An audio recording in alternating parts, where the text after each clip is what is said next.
Hail to thee, my kindred. I hope you're all having a wonderful morning, afternoon, evening, and night, wherever and whenever you are. Goodness gracious me.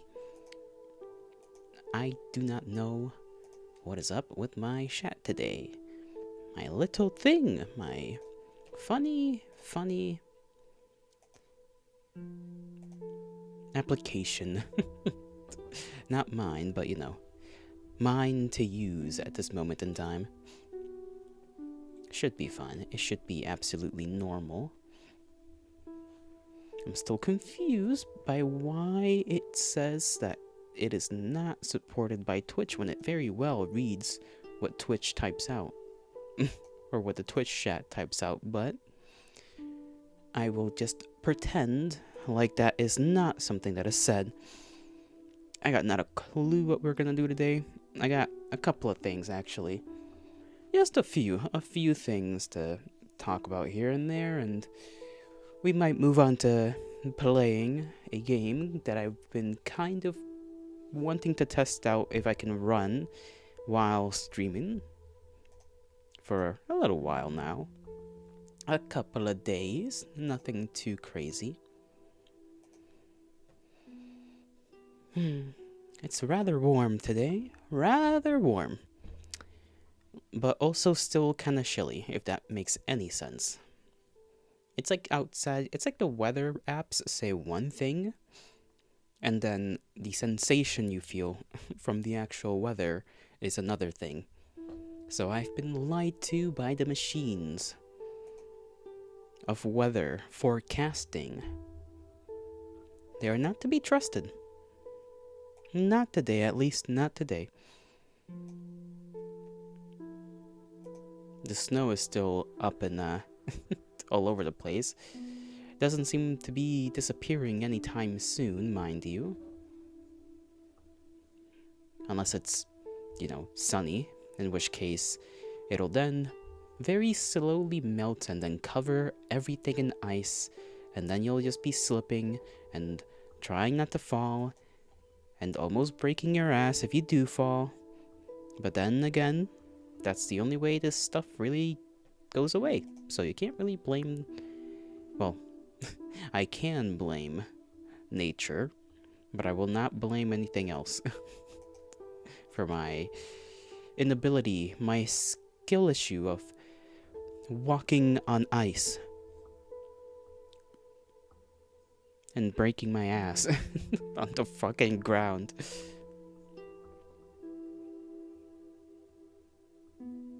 Hopefully if any ice does cover the ground, it won't be too much. It'll at least maybe be patches here and there. Or maybe it'll melt quick enough, you know? It'll just dissipate into water and then into steam and go away. That way there is no ice on the ground. But I kinda doubt it, considering how much snow there is to melt in the first place. Then supposedly it may snow this weekend as well. Supposedly. Now I don't know what sources spoke such words, but that is what I've heard. Do I trust that? Well, I don't know, because I didn't check myself, so...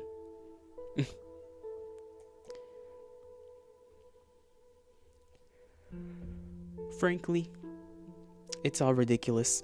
It's all quite ridiculous in my humble opinion. But nothing to be done about it. There is nothing to be done. One can only live through this, and that's about it. I feel like I didn't sleep today.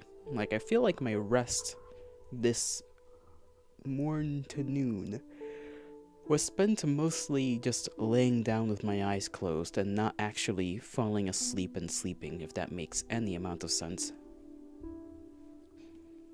Because there was a couple of times where I just like opened up my eyes and it just did not feel like I slept.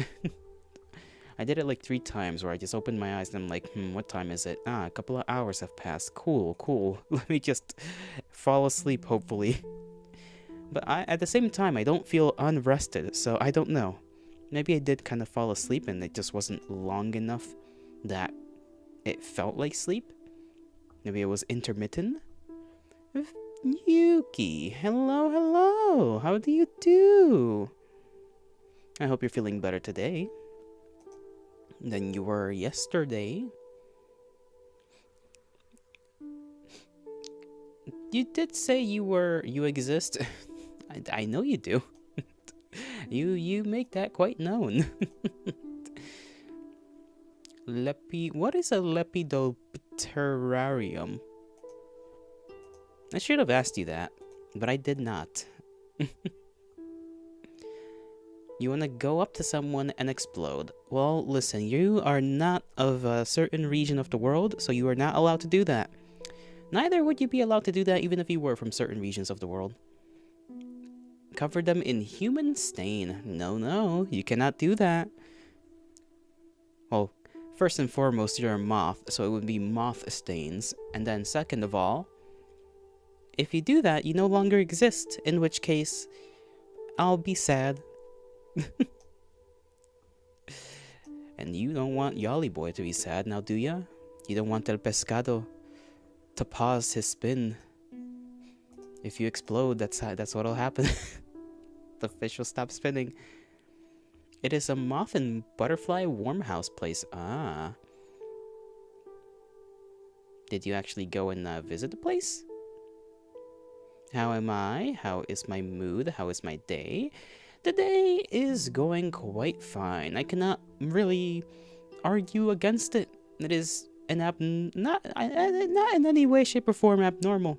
It is just straight cut, quite plain, but not unpleasant. How is my mood? My mood is quite fine. I am feeling, I would say, like a solid 7 out of 10. And then did I eat well? Of course I ate well and I drank enough. Probably. Well, I did wake up like an hour ago. An hour and 10 minutes ago. No, well, technically an hour and 20 minutes ago, roughly. So I'm in need of hydration. You're gonna claim the idea of being YOLO-sexual. I cannot imagine you having sexual thoughts of YOLO. Honestly, I can't imagine anybody having sexual thoughts of me. I would just be something different. That would certainly be an event in history. How are you? How are you doing, Flip? That's not what that means? I don't know. You call me YOLO? You say YOLO-sexual? Like, I don't know what else that could mean, buddy. Did you eat well, Yuki? I know you tend to eat breakfast a little late. And you too, Flip. Did you eat? Did you drink Wawa? It means you appreciate my... It means you appreciate me. And you call me a numpty. You? Yeah, you, Yuki. You ate hot dog. Hot dog, hot diggity dog. Sorry. Hot dog. Was it one of those flavorless hot dogs? Because I honestly... I hate shopping for hot dogs specifically. Because I can never tell which ones are going to be the ones that taste good. And which ones are going to be the ones that just are plain as hell. Because there's some that are really, really tasty. And then others are just like meat. And that's it. Flip had quinoa. Drinking coffee right now. Ooh. With what? Just plain coffee? Coffee with creamer? Coffee with sugar? Coffee with, what other things do people put in coffee? Coffee frosting? I don't know. Just make your own hot dogs easy. I don't even know how to do that. It's just a stout Americano black. I know what those words mean. It was a snack hot dog. Yes, flavorless. Damnation. Damnation to the hot dog makers for making such flavorless tube of meat. If you're gonna make a tube of meat, it may as well be good.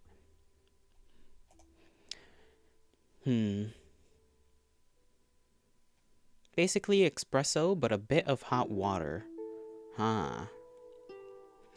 You know, I still have not to this day walked into a place that makes coffee.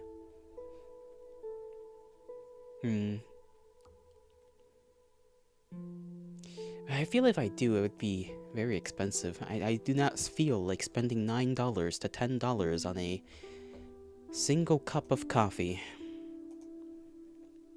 You sent me that list based in my area? You did. There was nothing in my area. The only place that would sell coffee that I know of is like a Starbucks that's a good 20-minute drive away from where I am.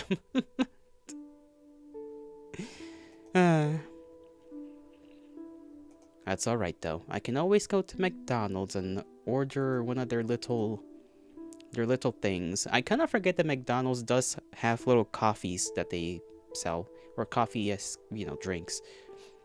It's 9 p.m. You're thinking whether you should eat. I think you should. If you've not taken your 3 meals a day, you should definitely eat. Jesus, are you in an alternate dimension or something? I am.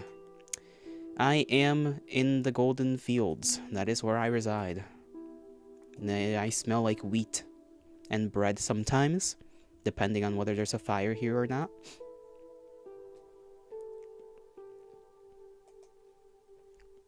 And sometimes I walk out, and then it's cold, because it's warm here, and then it's cold outside of this place. Unless I decide to just spawn in somewhere else, which I should do from time to time, but I don't. You're not hungry, but you only ate one hot dog in the morning. Well, you can try and just eat a bunch of light snacks throughout the day. There's a couple of small things here and there if you're not feeling too hungry.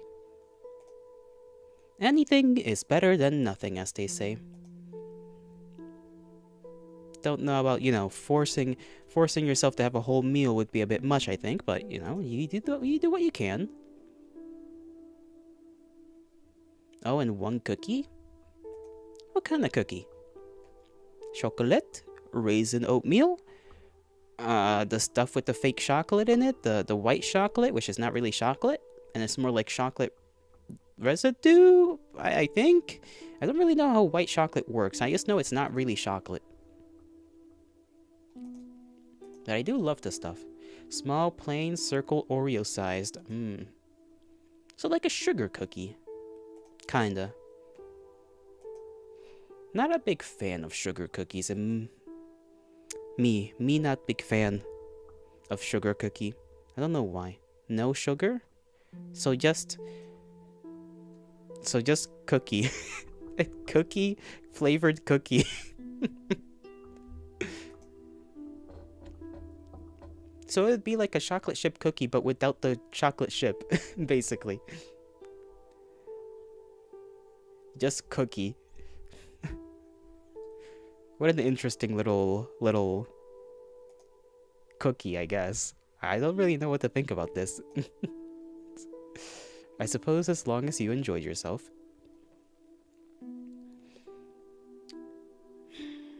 I came across this channel where this fellow, I don't know how to describe, it's like a sort of like a little historical fashion type of channel.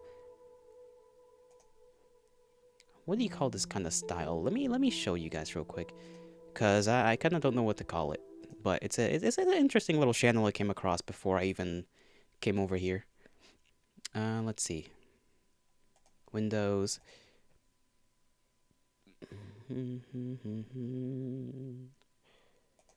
This one, there we go. Let's see if it shows up properly. This channel right here. I saw one of this guy's shorts and I kind of began scrolling through it a little bit. And look at this dapper fellow. There's some interesting stuff. Am I playing Fallout 4? I would never. Or maybe I would. I'm not sure. You don't want to eat, but you have only had one snack today. Then you gotta get your butt moving to go get some food, Yuki. You are? Well, Fallout 4 is a disgrace, so I hope you have fun with that. How are you doing, Knuckles? How are you doing? I was just talking about how I came across this channel and how I found it interesting. And I also thought about it like as possible inspiration for I don't know, people who like this particular era of things. You rarely see artists draw in this like style, the characters, I suppose, in this style of clothing. It's like that one show. I forgot what that one show was called. Uh, am I thinking? I don't even know if I'm thinking of the right one. Let my brain cook a little bit. Pride and Prejudice, I think, has this style of clothing in it because it's based on this time. I think. You modded it. You doing good. Good. Mods. I feel like the only good thing about Fallout 4 is the gunplay, and that's really it. Hmm. I don't really remember. Like some of the characters are cool. There's that one guy that's like dressed up with the hat, the ghoul. He's chill. He's chill as hell. Oh right, I think I remember also I watched or rewatched like a couple of animation. This Ezra pilot made by Saint Gravier was the one I was talking about a few days ago, which is cool as hell. Well, I think it's cool. It's a cool little world and whatnot. You like Nick Valentine? Valentine. I remember Valentine. I also watched this mainly for the shooty. It's made by Adelier. There's a little bit of a scene there. This was more. I had to like switch over to like another, another, because I have like multiple like little channels, right? And like one of them is like my normal one that I used to just normally watch things, and I couldn't because for whatever reason, YouTube just decides to randomly flag. Like whenever I decide to watch specific videos, YouTube will just flag my normal channel as like not an adult channel or whatever. So I had to switch over to this one to watch it. It was pretty cool though. I also watched this fucking small edit of Luna.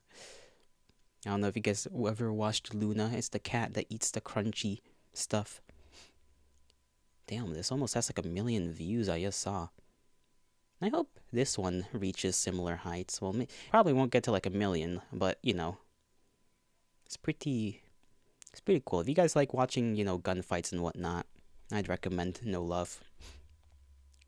It's supposed to be 2 parts, so only the first half came out. And you might see a scene where one of the lady characters has a boob showing, so don't freak out.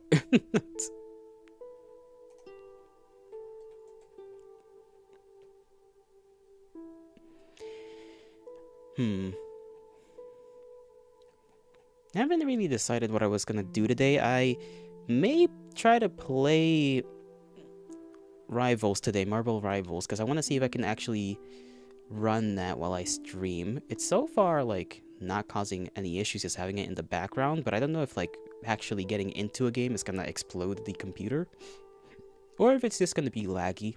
I don't know, especially with me streaming to 2 different places.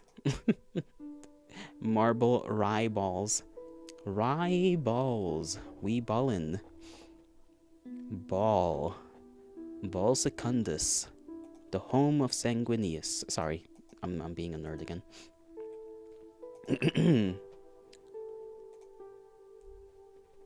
We might also just like randomly. Well, I may decide to watch some World of Darkness lore again. I was thinking I could do that while playing a game. I don't know if I actually can because I don't know how to. I've seen someone do something similar where they're playing a game while they have like a video playing sort of in like a corner of the screen and whatever, and they're, commentating on it as they play a game. I don't know how to do that. I should have probably tried to figure that out, but hey, whatever. Maybe some other time I can figure that one out so that we can, have a little entertainment while I intake too much information into my brain about fiction.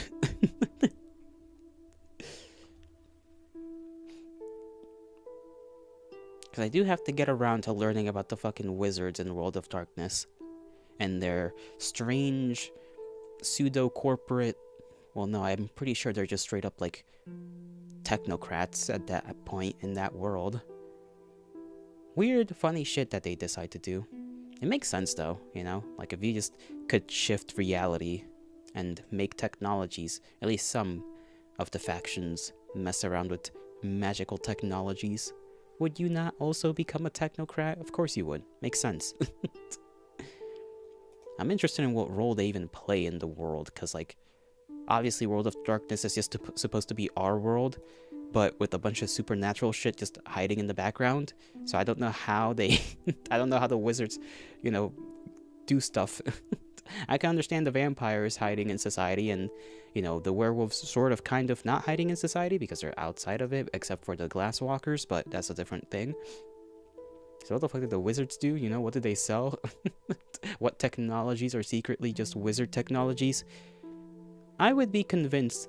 If someone told me that cell phones in that world were just made by wizards, I'd be 100% like, yeah, that makes sense.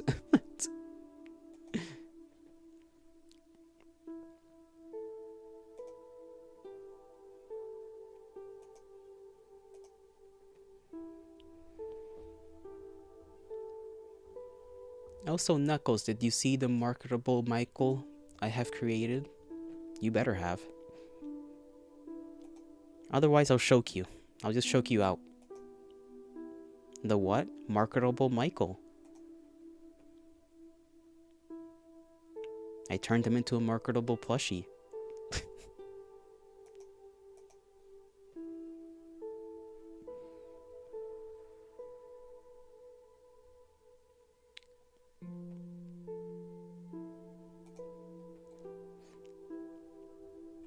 And then Yuki had to mention how I'm shorter than him, but I'm only shorter than Michael by 1 inch, and Yuki seems to forget that, and Yuki would not even be able to tell. Holy fucking shit, he's real.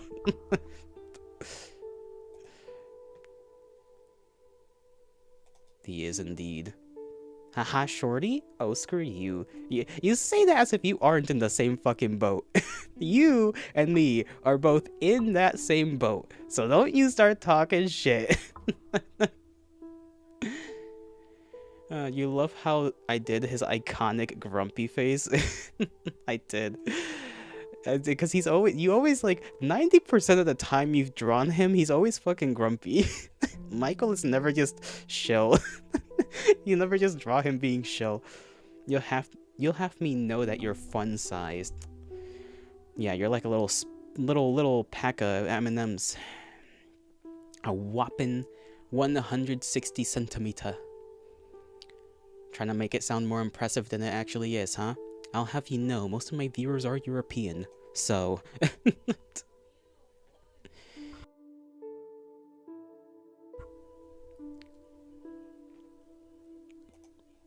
Yeah, and then I proceeded to make that little edit of me. It was supposed to be like, you ever seen that meme of like the guy like with his mouth behind, like, sorry, holding like the mouth of like the kid? That's what that was supposed to be a reference to. Your brain thinks in metric. My brain does not think. Therefore, it is not. I forgot who said something like that. Well, the reverse of that, technically. Did you ever show me the comic of the dog collar? I believe you have. I don't remember it because I'm me. So if you want to send it to me to show me, I will gladly receive the comic to see. But I may have seen it once. Although if I did see it and you never showed me here, it's probably because I was stalking your profile over on the other place. I stalk you, Knuckles, you know that? Mayhaps. Mayhaps. I stalk every single one of you. Okay, I did not see this, actually. Oh no. Oh, jeez.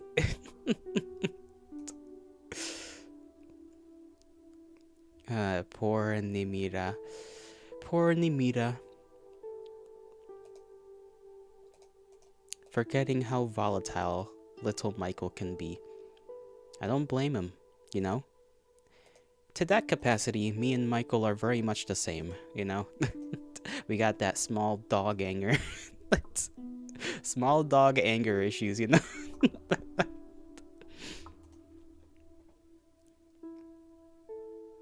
I will show the fine people your work, as always, for they must see the demon baddies. Where do I do that from? I will show it here. Here's part 1 of the comic. Boom. Part 1. And let me see if I can shove part 2 somewhere around here.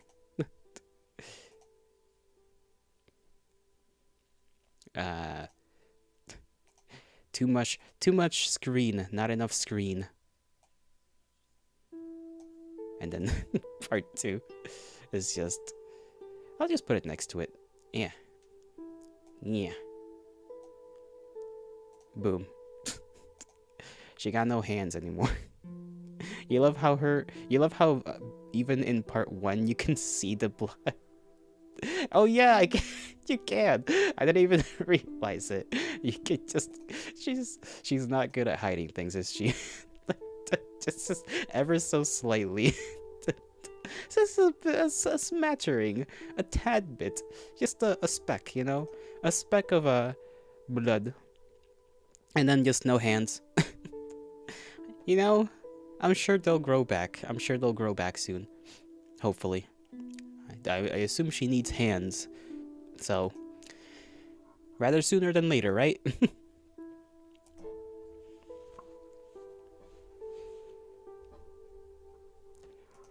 All right. Hey, Lord Almighty, one above. I was thinking about God today for a little while. It's like TF2. They can just sew them back. Like TF2. Okay. God, yes. Yes, for a little while. It happens every now and again. I come across people of the faith, and they get me thinking.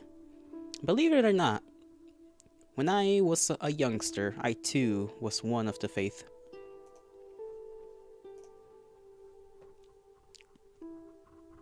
I do struggle with it nowadays. I can say I have not been one of the faith for a while, but I still think back on things that I've learned. I would say overall, very good things. You thought I was gonna say, believe it or not, I can think. Well, you know, that is self-evident at times. That is self-evident. I hope. You know, I hope it is self-evident that I can think sometimes. I can doesn't mean it always happens. It's just sometimes it happens. You know, it's like lighting a fire with a funny bow and a stick and a square piece of wood. It's very hard, but not impossible. Just very difficult.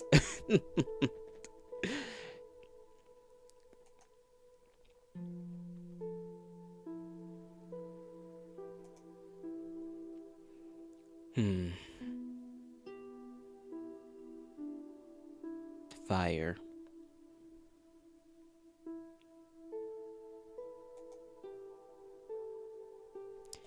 Let's go see if I can actually run this game while I am over here.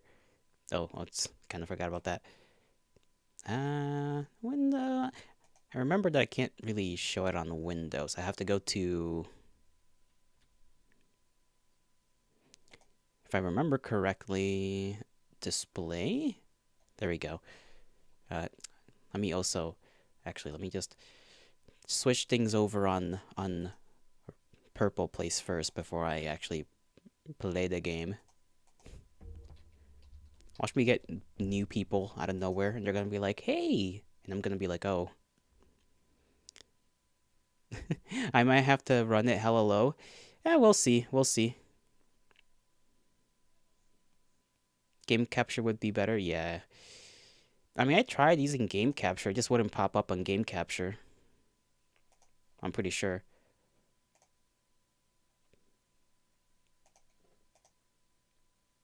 I don't know why. Like, you would think it would, but then it doesn't. Like, I have it on game capture right now. You probably need to have OBS run as an administrator. Psh, administrator. You think I know how to do those things? You are on Overwatch 2? No, I'm not on Overwatch 2. Honestly, Overwatch would probably... No, last time I tried to play if I were to play Overwatch, it would cook my CPU. I'm sure it'll be fine. It's just right-click and run as admin? Really? I feel like that would... I mean, I don't even know if I could do that, like, right now in the middle of a stream. I don't like messing with my machine too much. It scares me. Let's fry some eggs on my PC.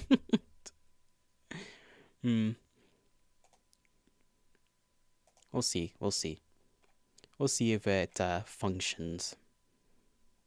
I'm just gonna use display capture for now. Put that away. Because I do already kind of have it pretty... Like, the settings are already normally pretty low. I don't think you can really get... I mean, you can get much lower. I have everything already on low. I could turn this off to make sure there's like... It runs smoother, I guess. It'll be harder live, but if you need help later, you know where to find... yep, I know where to find you. I'm sure it'll be fine. Maybe it's yeah, it's Rivals. Rivals, Kara. You're correct. There you go. This is kind of like a test stream anyways, so... I mean, I got like a decent machine. I'll keep an eye on Task Manager anyways, just to make sure things go well. Even if it runs at like it'll probably like out of the two things, I think it's really just gonna make my CPU run high, but even that's not technically bad, just as long as it doesn't like overheat is the bad thing. Same thing for the GPU. Your GPU can run high, it's just you gotta make sure it doesn't like cook. Let's just go at it normally.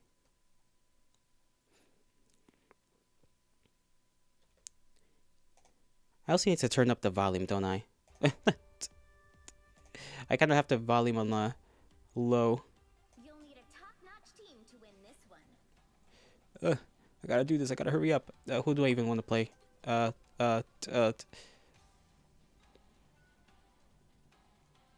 You know what? Oh, damn. I'll just play this guy. Because I still have to do like two more heals related tasks.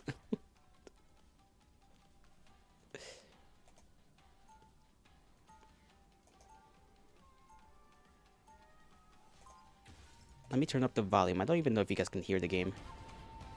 I feel like the game, at least for me, is like pretty damn loud. I don't know about you guys. This is almost as fun as 30 seconds before you attack. Get ready.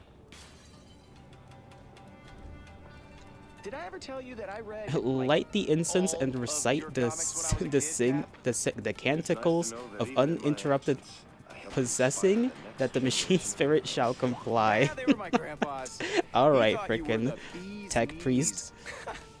or the next several The battle generations. starts in 5, 4, Gam baddies, 3, yeah. 2, 1. You have to stop them from I've securing been the doing pretty mission. good as Gambit, to be fair. He's the only one I've really played for support. Even if it does mean taking out. Oh. I missed. That's the boost I Got what needed. it takes, old timer. Get out of here.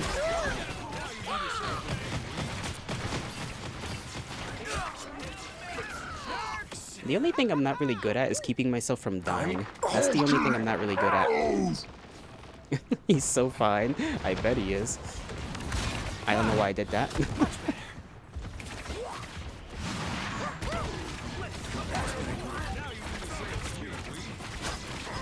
Sometimes I just decide to randomly misclick.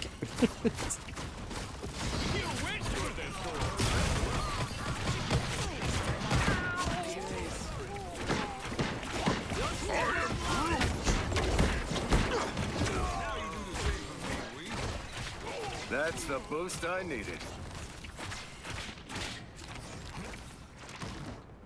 Keeping myself alive is just down to cooldown management and positioning. That makes sense. That makes That's sense. the Bucky I know. I do tend to position myself bad because I when my guys go into the danger, I go with them like that.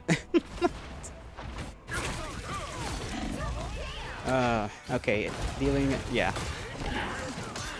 They got a Scarlet. Dealing with that Scarlet is not gonna be very nice for me. I'm probably gonna have to stay back a little bit. Coming through. Just to make sure I don't get sucked off like that again.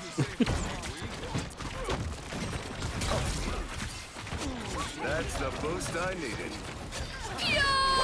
Oh no.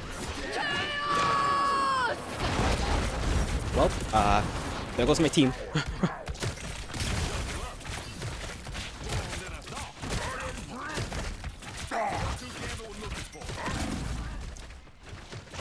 I got saved by my my guy there for a little bit. I killed the tank. I killed the tank, so that's good.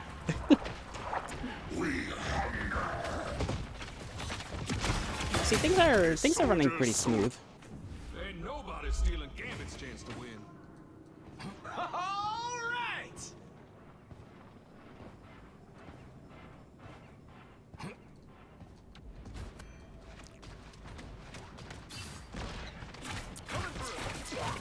Gambit got your back. I'll be ship-shape in no time. Okay, I thought I heard somebody behind me. Shame it had to end this I get a little bit paranoid when I play healer.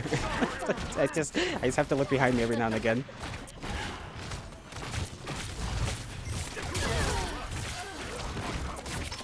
You still got what it takes, old timer. Here they come. I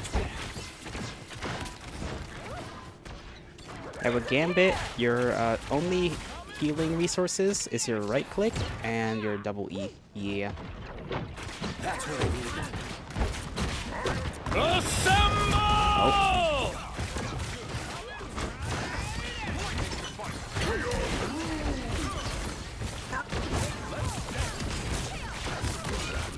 Uh-oh, uh-oh, uh-oh. Yeah! Help me! Thank you. I don't know why I said that when they can't hear me, but that's okay.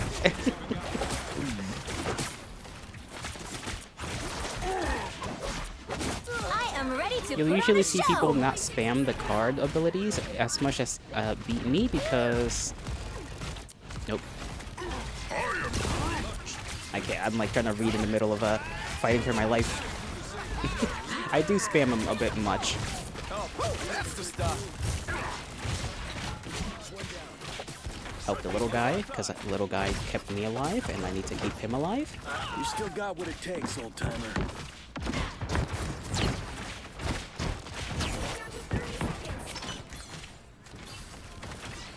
Target neutralized. Don't give up now. No!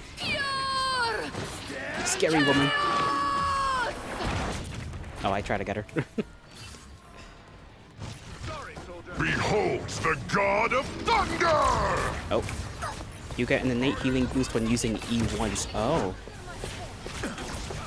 Uh-oh, uh-oh, uh-oh, uh-oh, uh-oh, uh-oh. Stay alive, little guy! Oh, damn it. You'll have to keep fighting until you have a winner. That's what I get for picking up my phone to read. Okay, I'm gonna have to get in there and use my thing. Assuming I can make it there in time. Run! Gambit! War's not over, Steve. You can... Okay. We did not, in fact, hold the line.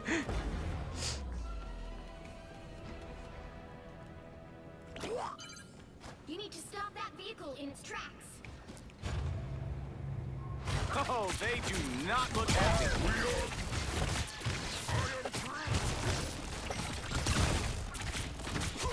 Damn it. Okay. I try to like get to the group there.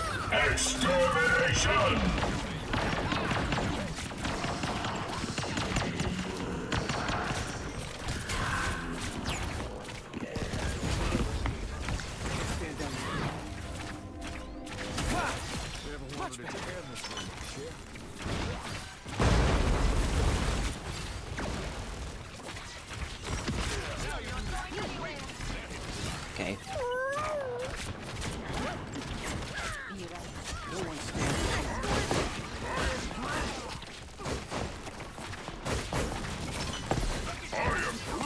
You still got what it takes, old timer.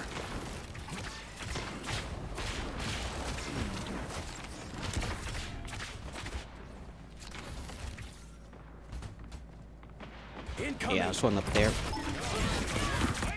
That's the boost I needed. Oh, you gotta be kidding me. Again? Oh, that's like the third time. War's not over. Uh-oh. You can't stand down yet. That's what. Stand down. Born again. Okay, that guy's like a little too far for me to try and help.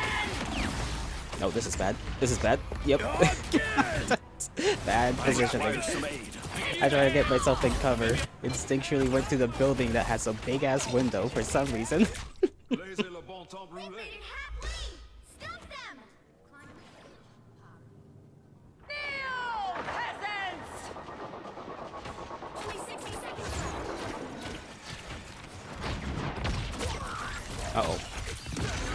Oh, get me out of here. Ooh, ooh.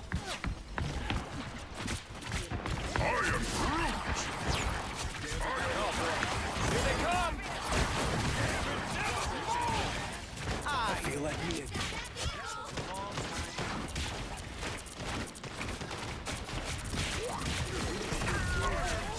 I'll be shipshape in no time. Probably should have saved that for when it actually was down to the last couple of seconds, but... Definition. No! Leave my little guy alone!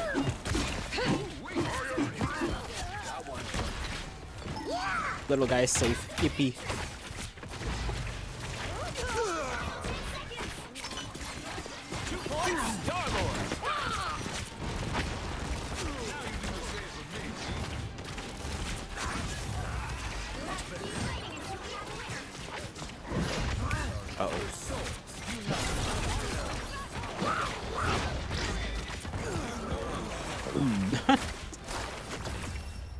There we go. Yippee! We've done it. Big win! Let me see, how's the computer doing? 60 something on the CPU, and GPU stays pretty low.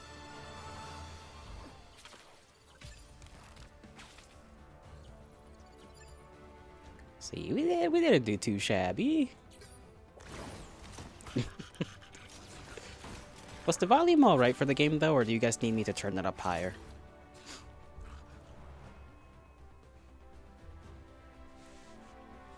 'Cause I have no idea.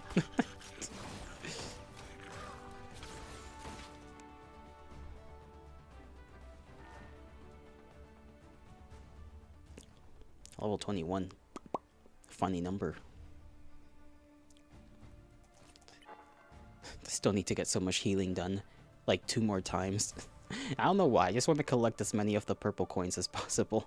Just give me all the coins. I need it! For what? I got not a single clue. Captain American.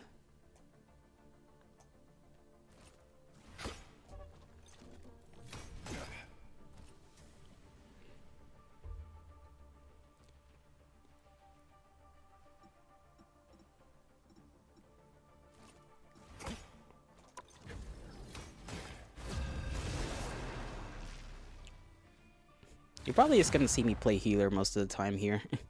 Just because that's all I want to just get done with. I see a progression bar and I'm like, yep, I gotta do that. Assuming, you know, Gambit doesn't get yoinked. If he does, then I'll just play something else.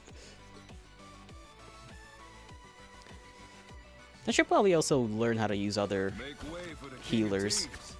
I feel like I can at least help out with some damage if I play this guy. With the freaking F. The F just tossing cards at him. Okay, a Wolverine and a Hella and a Squirrel. we got 0 tank right now, I think. This is Yep. man. You know what? I'll switch over to a tank then. Make way for the king of teams. 30 seconds before you attack. Get ready. Freedom's an idea. Gee, aren't you the cutest little thing ever? Get over here! You should totally join my squad. Wait, quick question. You don't eat squirrel, do you? The battle starts in 5. I'm tweaking. 3, 2, What? 1. What? What the hell was he doing, man?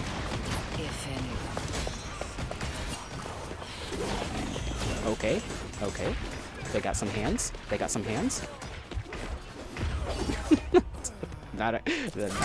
not do good.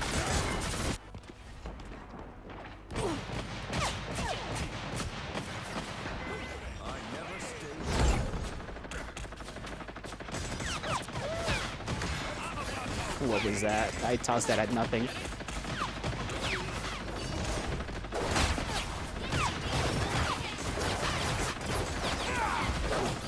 I'm gonna be honest, this seems a little untenable right now. Where's she going? Come back here.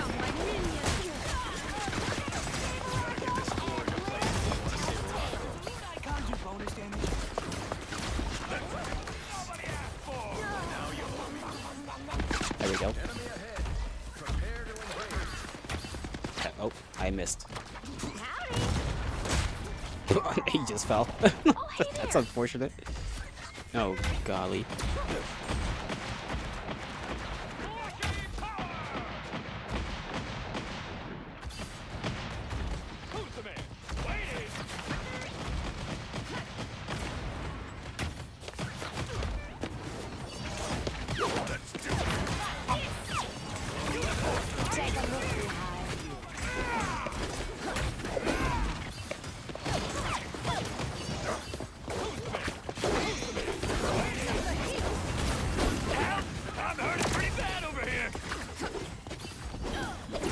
Sorry about that, I just got like a phone call.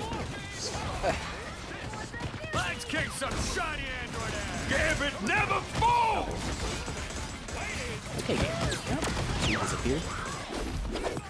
Opportunity for combat. I almost charged at that again. Alright, I'll leave that guy alone.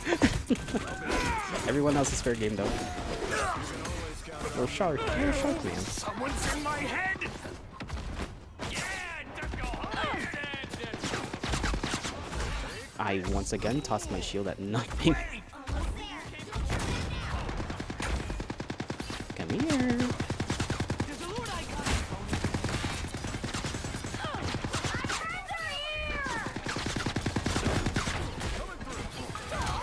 Judge, jury. Nope. I'm hurting pretty bad over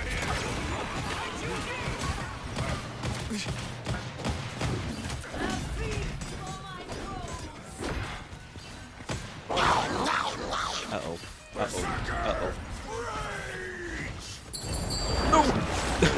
I knew it. Someone's in my head. An opportunity for combat. Oh, hey there! Got me good. Chimichanga. You know what? I feel like I deserve that at least a little bit. No one can stop us. There's a Lord icon. How did I miss? I'm still not the best at actually charging at the enemy. Unless they're coming at me. Uh-oh. Okay, I didn't really dodge that as much as I thought I would.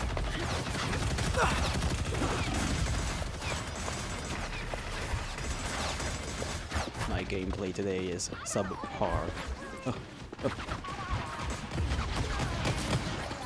Ever-increasing hell. Don't mess with the amazing Spider-Man. stay down. Got eyes on some bogeys. Should we give this thing a push, or? Just let him be. Oh, hey there! Oh, hey there!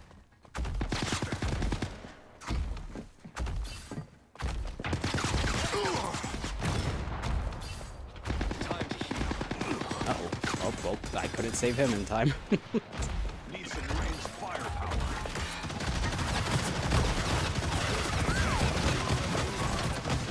Can't sneak up on us. Oh, no. God damn. The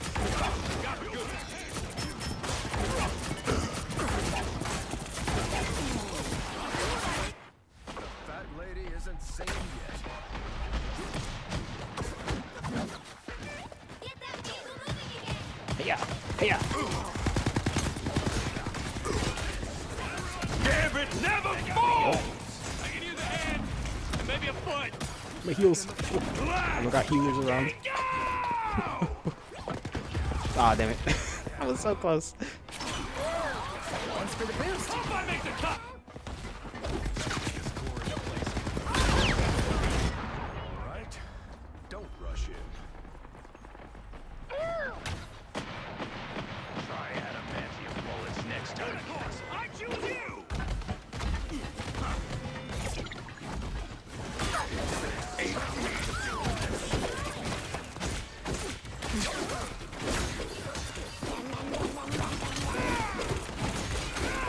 Locked and beautiful, baby.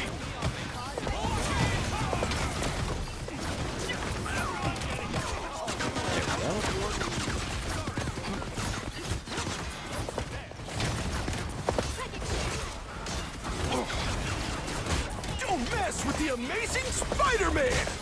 Judge, jury, executioner!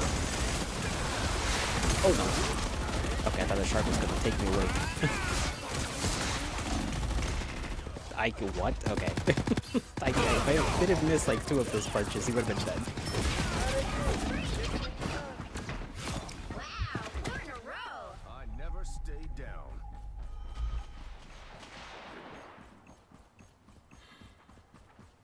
Berserker! Rage! Does the Lord Icon do bonus damage? Arako's in big trouble if we don't get this. No, not again.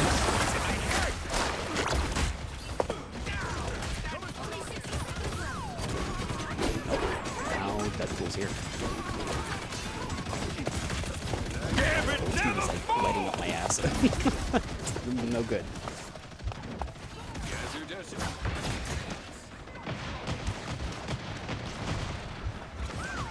Down goes their accuracy percentage!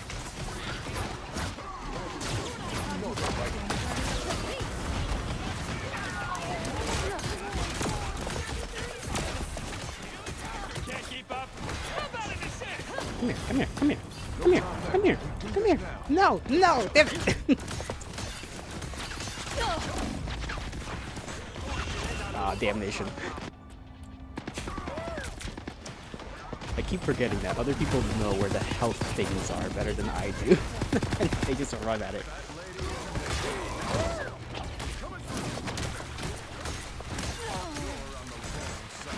That vehicle could sure use a push. Come here, come here. That vehicle could sure use a push. Uh-oh, they don't look friendly.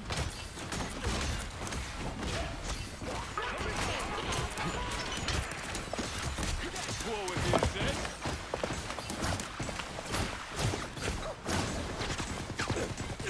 You are nothing! Uh-oh, uh-oh, uh-oh. Gotta make another beacon? They got me good! I can use a hand! Okay, there we go.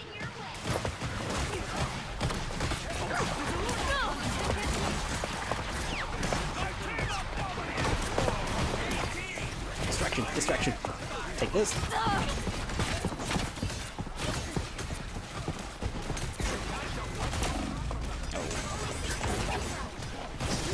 Where are you going? Oh, I tried to go to the bubbles. Wow, that's reached her right there. So close yet so far. You royally?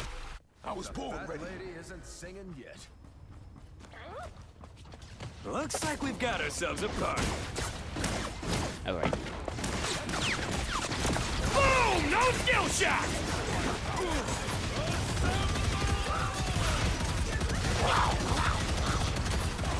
Oh, I have been consumed. What an inflated. Oh, That got me good! Don't mess with the amazing Spider-Man! things are not going well.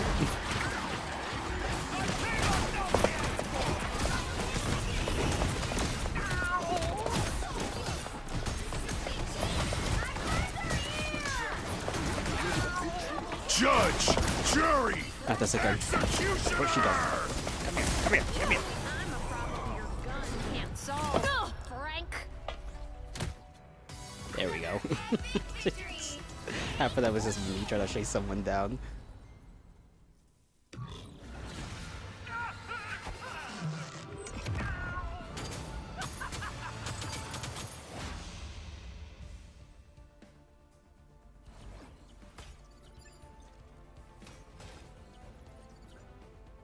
I'm gonna miss you, Chuck.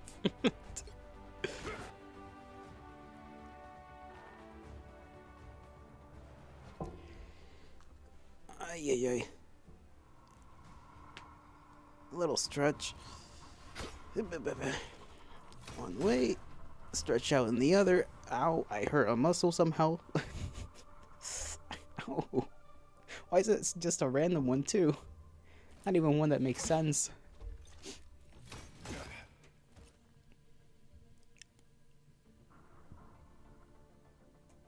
Spin.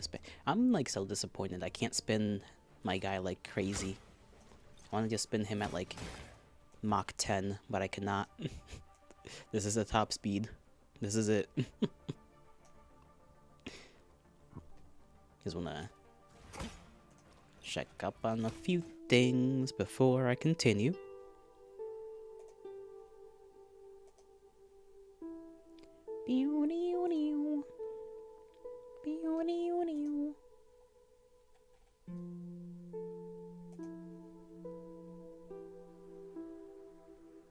Put that away.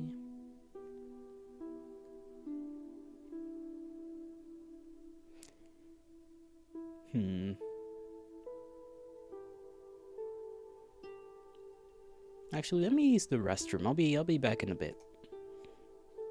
And I won't take like 5 million years. Promise.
Alright, I'm back, and I gotta remember to actually drink my damn water before I forget.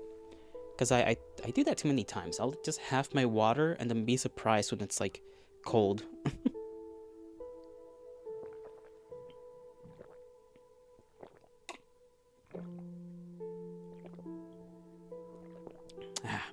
There we go. You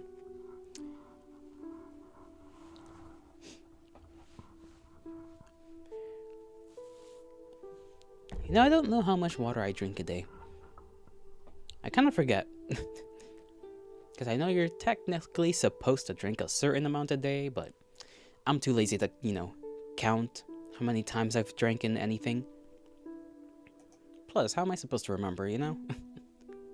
It's like, drink like, you need like half a gallon, you need a gallon, and it's like, hey, listen, just drink and then piss, and then you drink and then you need to piss, and then the cycle continues for 500 years, where you're drinking, and then you're pissing, and then it never ends.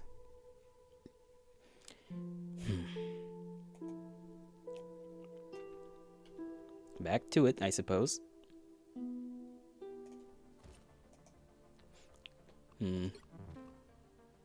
I should even try.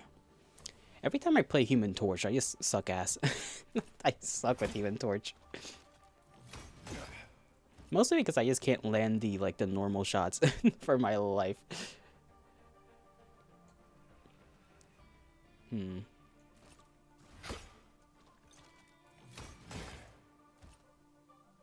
Could try Blade. I haven't done that yet. How does Blade even play?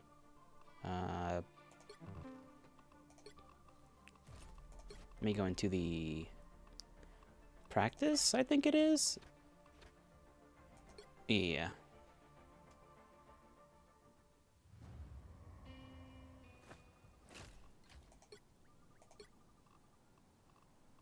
Le Vampire Slayer, who is also a vampire, I'm pretty sure.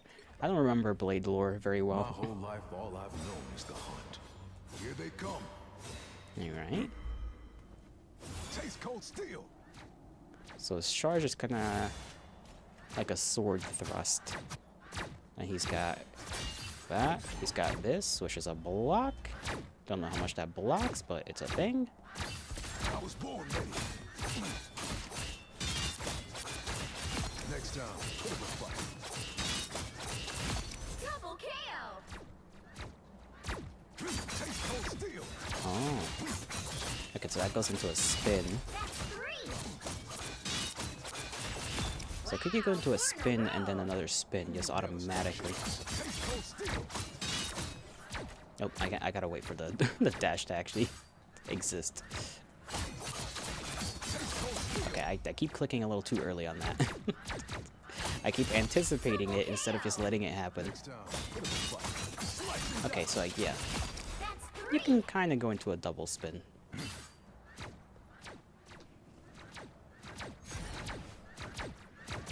Let's see if I can actually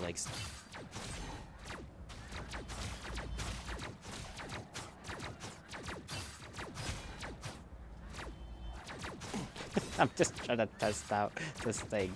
Okay, this guy fires, I think, more... No, neither of them are consistently fired. Okay, so you do take some damage. Although, to be fair, I don't think these guys do all that much damage in the first place.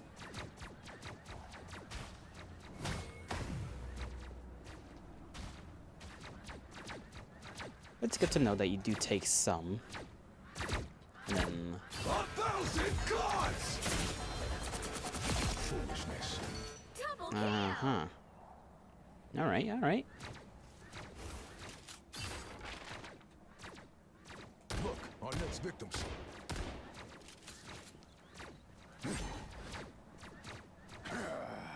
Okay, so scroll wheel goes from sword to gun. And the gun's kind of like a shotgun. It's not like a pistol. Double KO!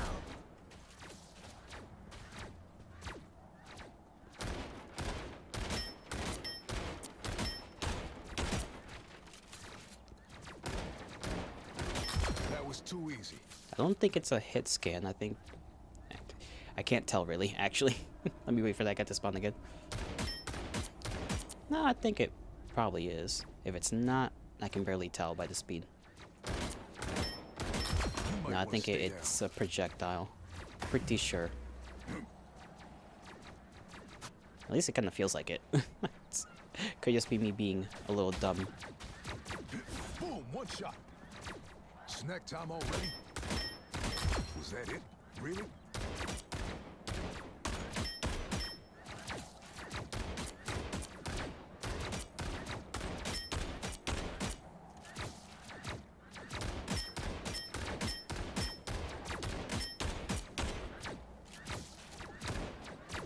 Doesn't seem too shabby of a character. Actually might be pretty good for me. And I can imagine very annoying to deal with this guy. If you come across a good one. Which I am not, but I will try him out.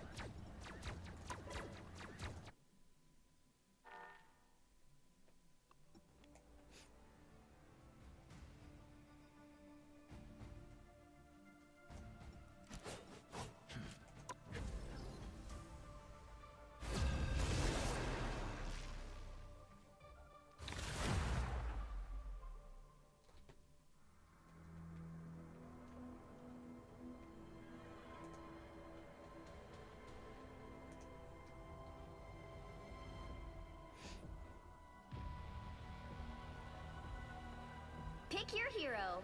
Or villain. I'm not judging. There we go. I'll fight to I couldn't find him for a second. Spawn me.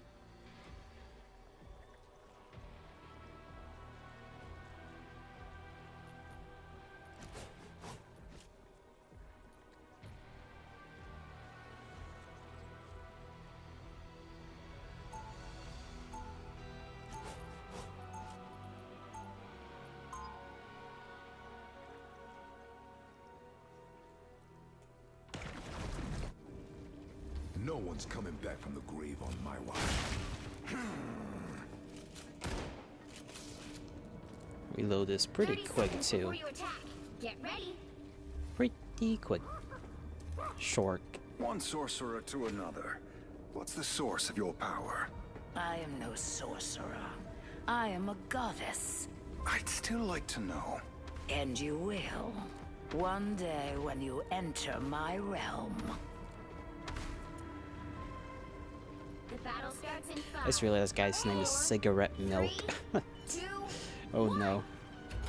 all you need to do is capture the mission area. Got it? I'm gonna wait for this guy's Chance portal. to purge some darkness. Let's not waste it. Let's hope it's not just a portal into nowhere. A shortcut through space. Look, on next time. My healing factor can't keep up. How about an assist? Nope. Okay, I barely hit that. You'll want to protect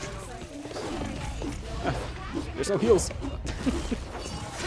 I should have been a little smarter. Watch out, coming I've through. always walked the line between the living and undead. The mission area is yours. Good thing my teammates are competent, unlike me.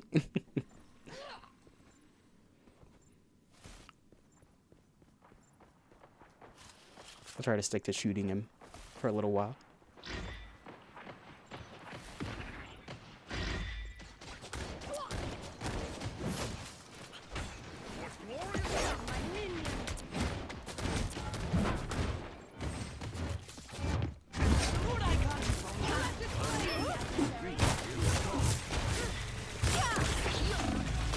No, damn it. I don't know why I thought I could take her. Not when her other two teammates were there. Control lost. Oh, gun. Okay, where are we going?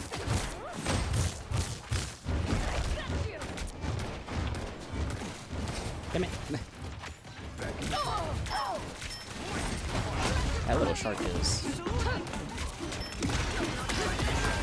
Behold the god of thunder! Oh, there goes Deadpool.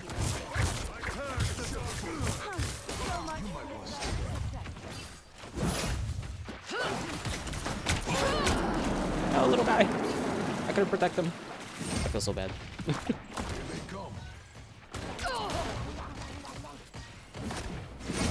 She's good. She's good. She can fly away pretty damn quick.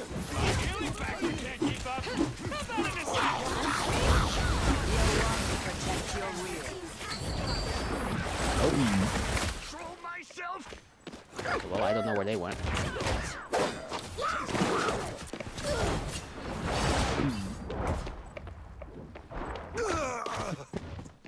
Uh-oh.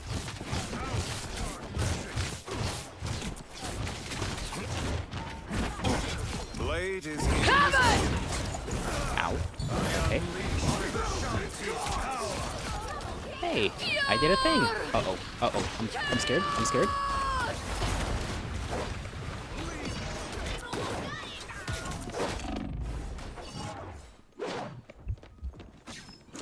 Oh, you've got to be kidding me.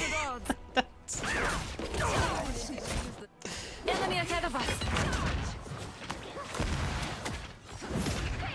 The hunt's not over yet. I'm cutting in. I'm opening a portal. Does a Lord icon do bonus damage? We are not getting this shit. we are losing this match. Oh Lord.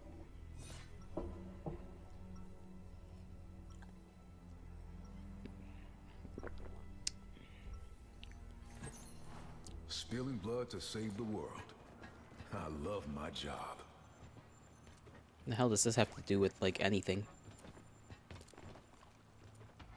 Shork.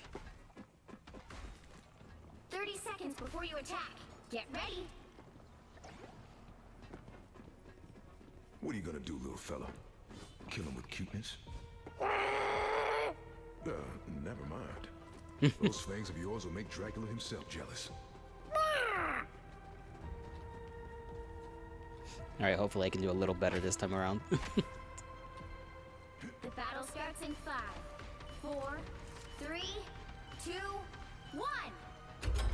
All you need to do is capture the mission area. Enchanted with the Got it? Phoenix Force was impressive. Every spell cast has its price, and my debt is deep.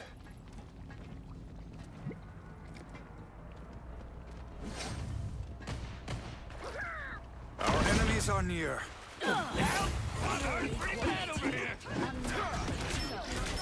Foul creatures, return to the seas at once.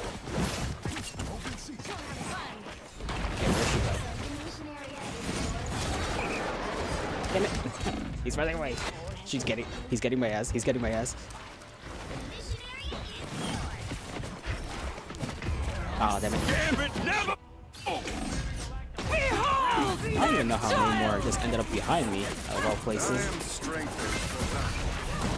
I've always walked the line between the living and undead.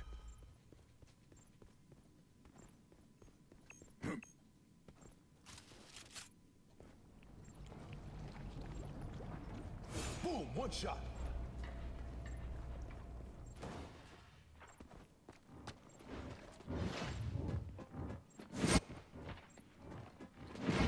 Oh, where the hell was... Okay, that was our own Enemies. person. Perfect. Does a Lord icon do bonus damage? What in the world? Oh no! I'm hurt pretty bad. Okay, I cannot protect my people for the life of me. She just keeps diving on the Deadpool. And I can't do anything to stop her. The hunt's not over yet.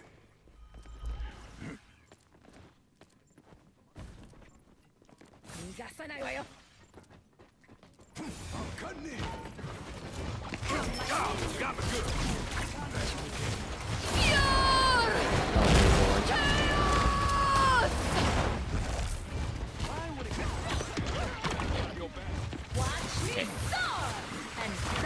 Behold the god of thunder! Ooh la la, that was not.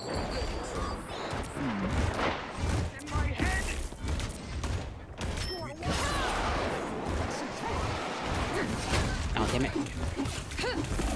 Get out of here. Okay. Fuck. Eye is open. Probably could have worked around and tried to just ult real quick, see if I could pop that off. Would have done at least a little more damage. Don't know if I would have killed the Thor though. It's a squirrel night. Damn it, never falls! Down, Governor! Anderson presented!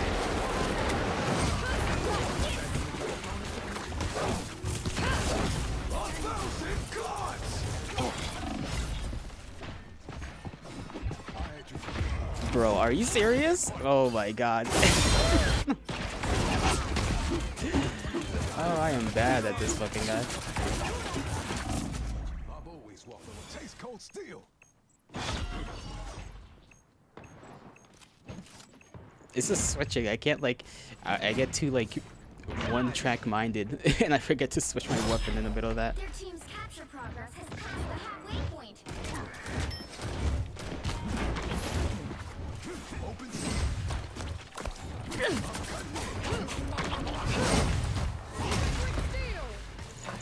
Oh my god, not that Wanda, bro. I. This is so annoying.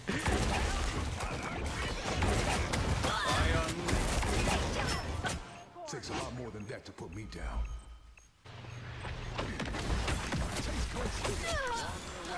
Finally.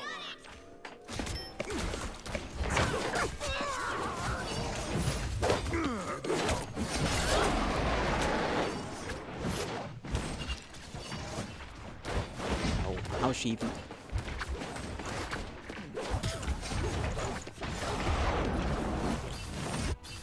Alright, I did a little bit better there. It's a slight amount. A smidge of an improvement. I've always walked the line between the living and undead. That's a cool looking thing. But yeah, that match was not it. we were not countering them too well. Well, you can't expect to win them all.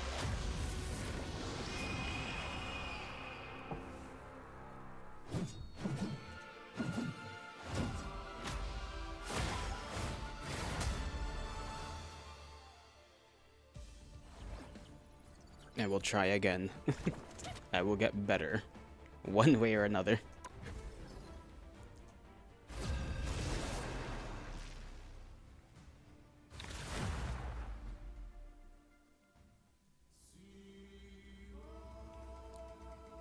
Because it feels like what I ideally would or should want to I'm do not judging. is just try to do as much damage as I can from a distance, if I can actually land my shots, and then just run up in there with the shift. But then again, healers are a thing, and they will heal their teammates, and I will have all my progress undone in like 3 seconds.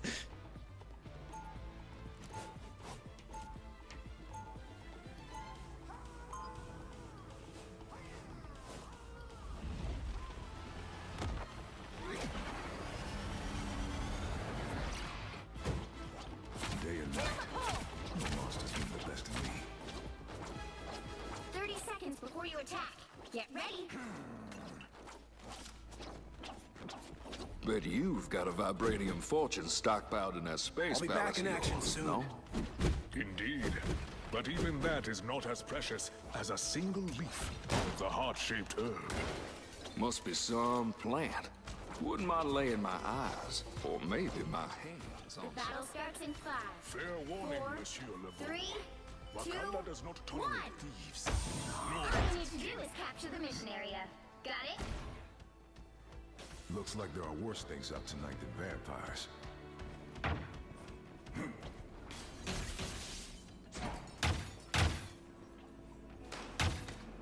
Make way! The enemy approaches! No, not her again.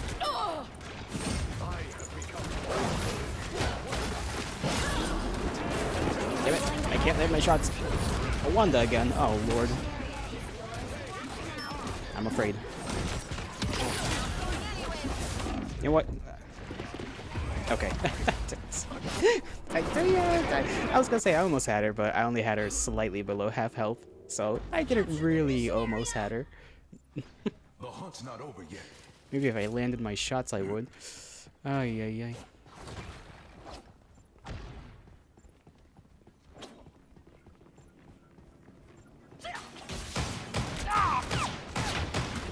I have spotted it. Alright, that was something. You have shown more.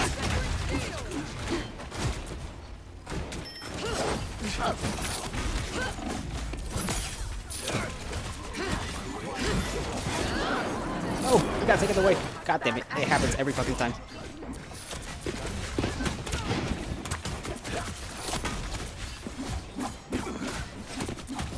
Where's this guy on?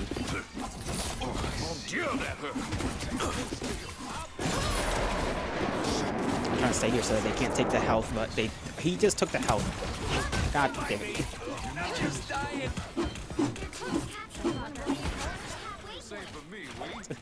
I don't one thing I try to prevent him.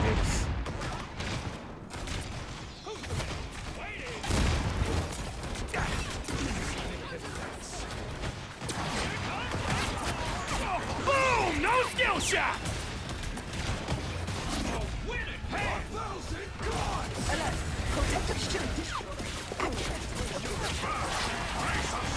Let the devil!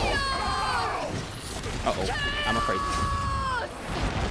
Okay, well, I mean...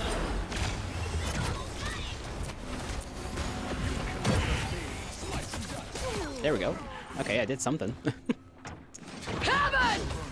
Fall! They hitting real hard.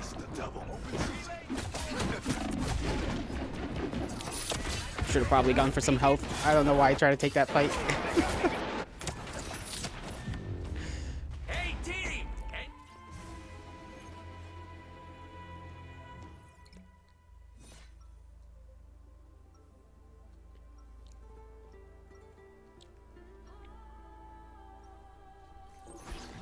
I earn my name with every slice of cold steel.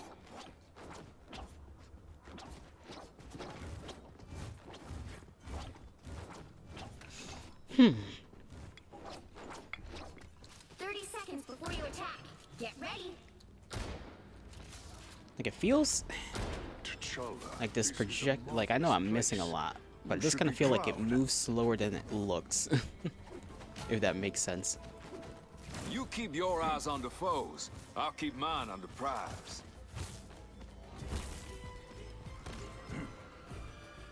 The battle starts in 5, 4, 3, 2, 1. All you need to do is capture the mission area. Got it? Time has claimed a lot of good soldiers. I won't let it take any more. Eyes over here, s'il vous plaît. Watch out, they're headed our way! Now Wanda. Oh, ah. Okay, there we go. Now you do the same for me, we. Who's fighting who over here? Oh, I got an enemy gambit.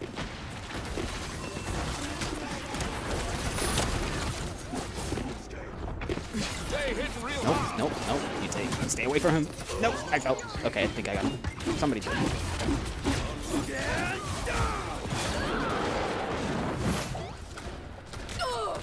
Gambit never fall! Okay, this is getting... this is getting a little dumb. I'm getting a little dumb. Even I can see we're outnumbered. Capture the mission area. We're probably gonna be losing this one too. just... Found me someone to fight. Oh my lord, why do I keep missing? Yeah. We keep letting our healers die. I cannot imagine them to be too happy. Release me! I am Asgard's might!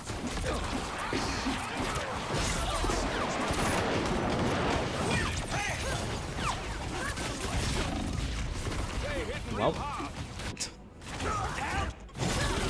Let the devil out!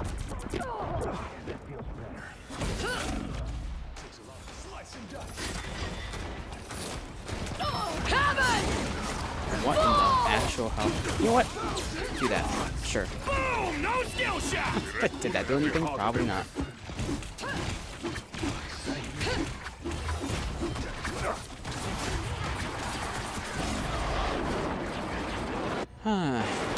Gotta get that Gambit in the back, and he's being safeguarded by their Magneto.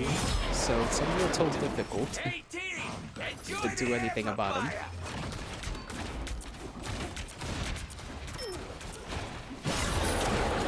Gambit never falls!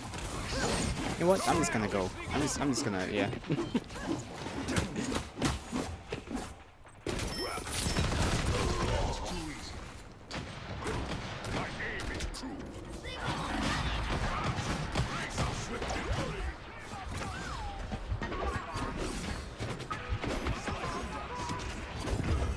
Well, somehow the two of us cannot handle that one guy. And that is just a skill issue. I'm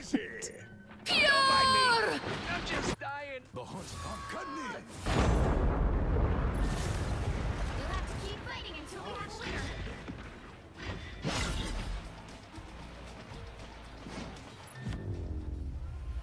a winner. Maybe this is a sign. This is a sign to never touch this character again. Well, you can't expect to win them all.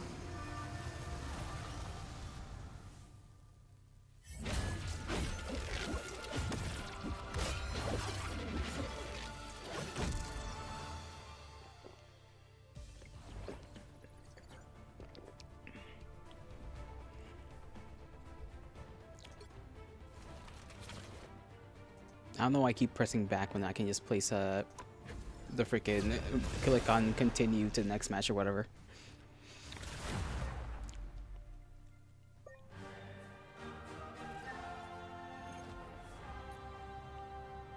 Alright, we're ready again. Am I jumping in here in like in the middle of some random match? I think they did put me in just some random match. Okay. It's this map, so. If you're close enough to hear me say this, I can't guarantee your safety. That's the sound of the iPad. 30 seconds before you attack. Get ready. Wait, if you're a weather goddess, can you bless the rains down in Africa? Part-time, goddess. But I can, and I have, many times. Wow. It's gonna take a lot to drag me away from you. I imagine My- other Battle starts in more 5, than enough. 4, 3, 2, 1. All you need to do is capture the mission area. Whee!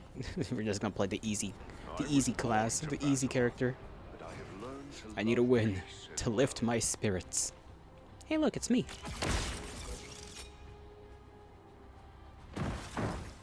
See if I can maybe get a little bit behind them. They've spotted us.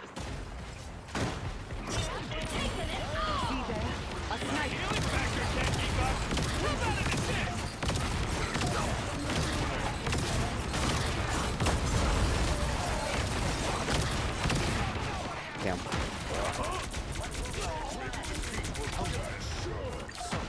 All I did was kill the fakes. Where's the real one? I'm easy pickings. Stay down. Okay, little guy's a little hard to get.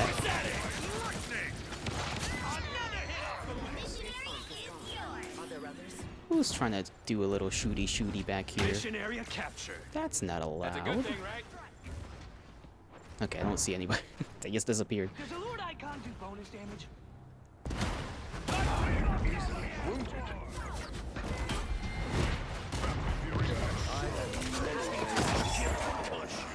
Hey! Someone's shooting at us! Not cool!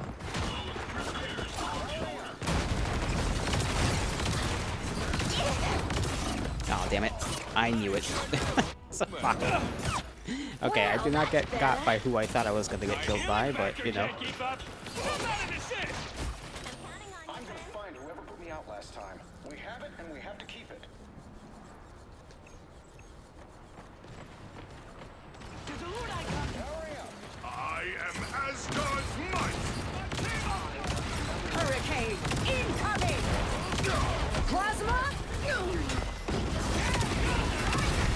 Okay, I feel like those missiles do jack all, really. You know what?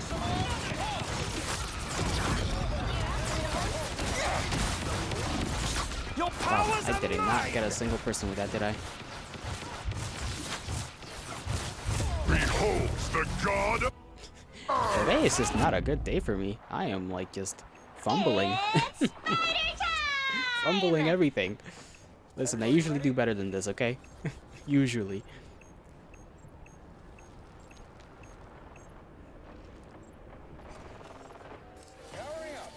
Okay, well, I don't know why I did that.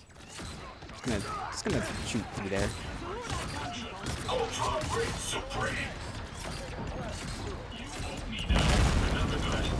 Let's bust this place up real good.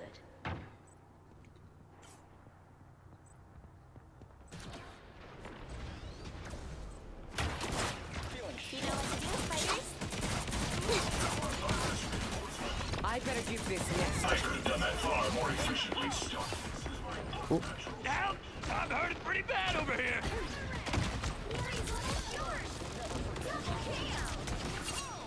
See that?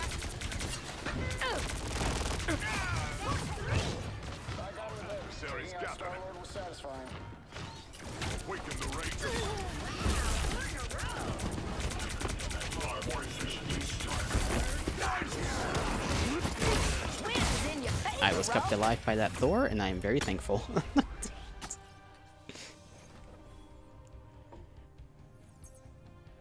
Hey, we won! I thought we lost the first one. Well, I forgot that I also did not join in on the first one. Bro, I keep forgetting things. I wasn't even here for the first one. Good heavens. Alright, we'll do like one more match.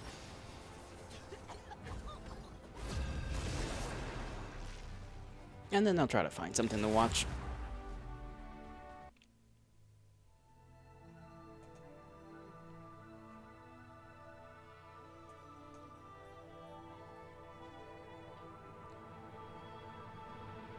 You'll need a top-notch team to win this one. Whomst do I wish to play as? Okay, everybody's already. We already got three of them. Make way for the King of Thieves. Heal time.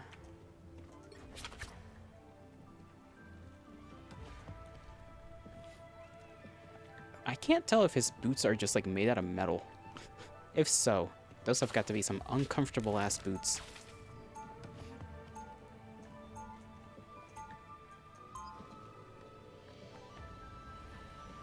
I think they are just straight up metal.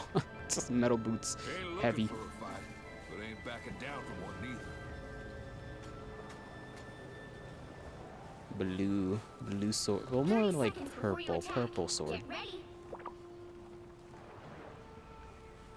Qu'est-ce que c'est? Some sort of futuristic sentinel? No. Spider is a friend, I swear. Please don't blow us up. I'll take your word, mon petit.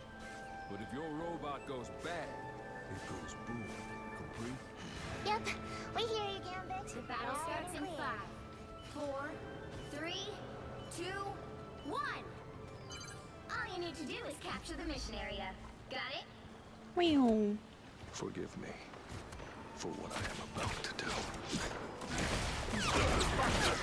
Nope. Scooter's going a little far. Okay. There we go. Heal the butt.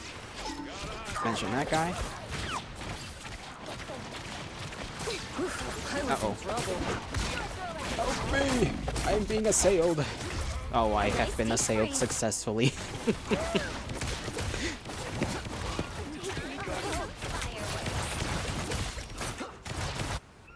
thought you got rid of me? Pas de chance. And Spider-Man's gonna be annoying, ain't he? If I can hit him once with the F and then maybe whack him twice, it might kill him. If I can actually land the shot, though. Healer? Be healed?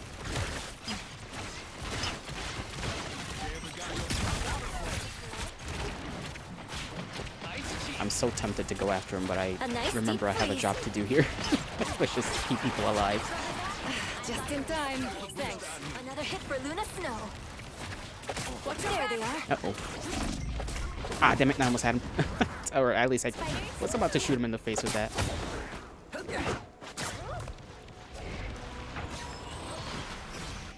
You thought you got rid of me? Pas de chance.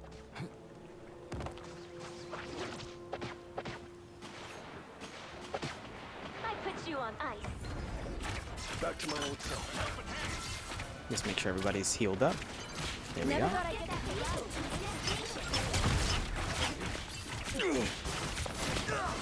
From a mile away, Wade.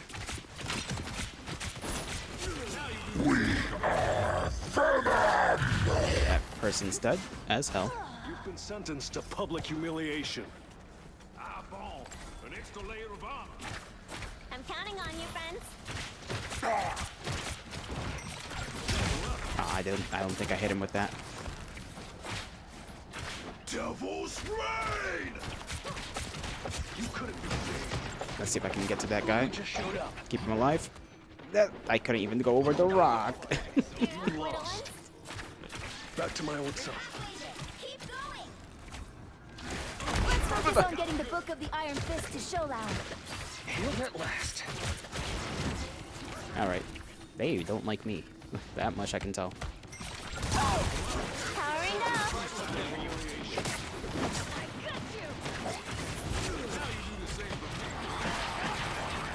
You deserve the credit, not me.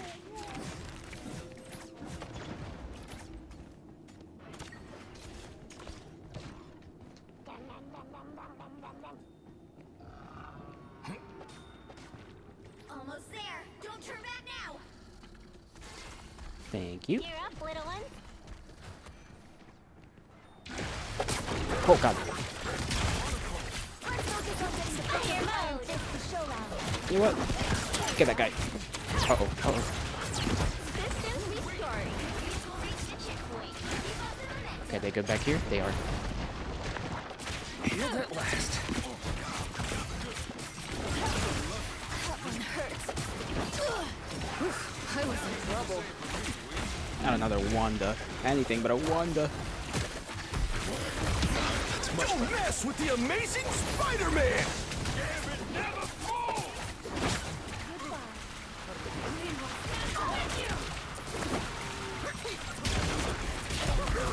Get back here. Nope. Okay, got it. Powering up. I suck.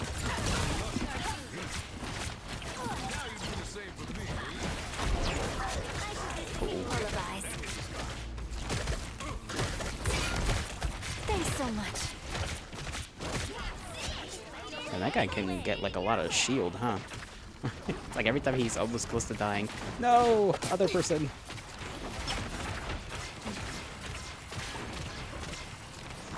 Need some help. A nice deep freeze. One more for the Okay. Shut that guy up. To stay alive.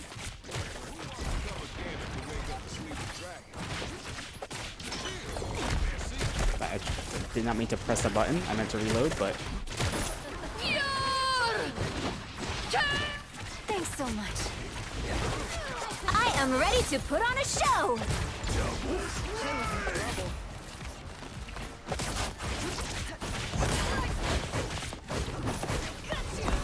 can I get to that guy? Get back here. Look out, behind you. A nice deep freeze. Proud of that. Some sort of magic orb. Spectre. We did it. Okay, I thought that Spider-Man got on point on time.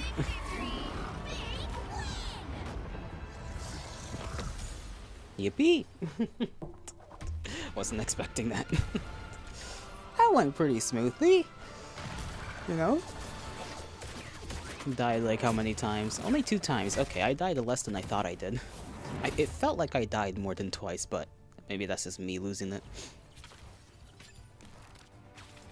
We still have so much more like healing to do. I will continue that on my own time. How much more do I have until I accomplish this one? Lots. Lots of healing. Got too damn much. And then we gotta do it one more time. And then I think that's all the seasonal missions done. These one unlock tomorrow. These ones also unlock.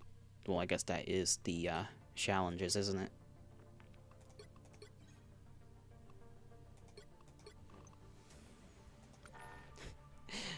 I think they added like a new map to the game or something.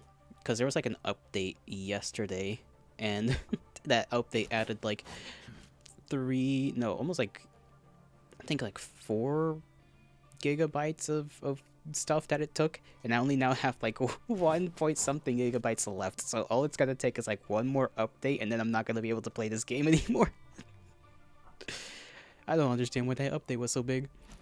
What kind of update for one map? Gonna add like a whole 5 gigabytes just whoosh, right there.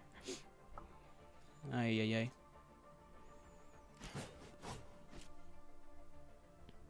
Let me just be rid of this.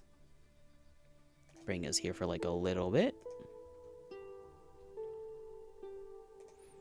So I think that'll be enough gaming for the day. I'm gonna continue streaming. Gotta look for something to watch.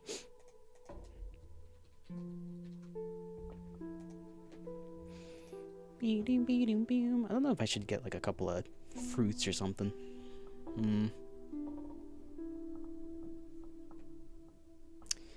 I want some grapes. I'll be back.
Alrighty.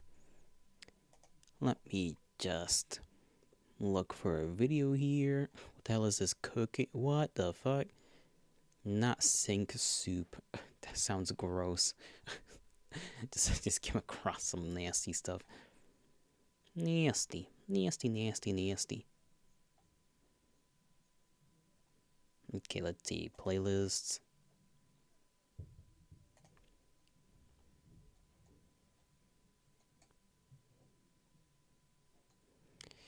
Don't know which one to watch first on one of these lore videos. I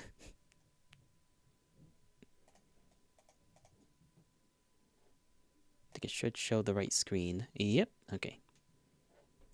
So we can either go for Mages to Technocracy or which one was it? The 9 Traditions.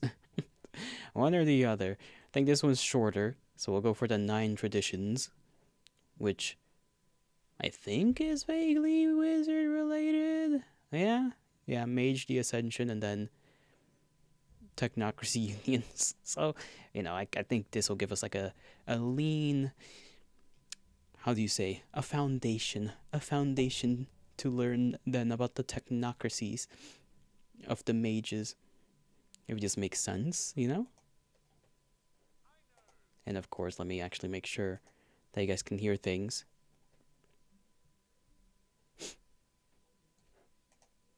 There we go. Put it like around here. You're thinking, Burger, how can I support the content you make? You can do the Patreon thing. The link is in the description. Yay, but also, Patreon probably thing. more so, you think, Burger, did you become a World of Darkness lore channel? Is that what's happening here? No, I haven't. And I am in fact working on some like more political and philosophical type stuff. However, I have been hyperfixated on Mage the Ascension lore. His hair is different this time around. It's shorter.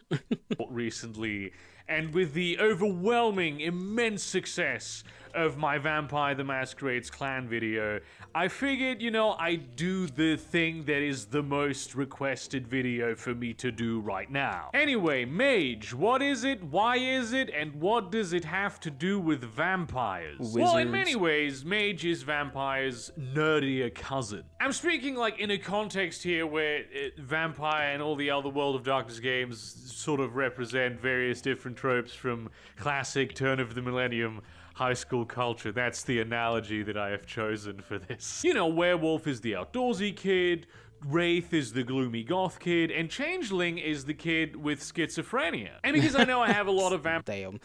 Wraith, I think I've mentioned once that I watched a Wraith video a long time ago. I think that was like the first one of his videos that I watched. Depressing. I think it was that one. It may have been another one that was Wraith related. Very, very depressing.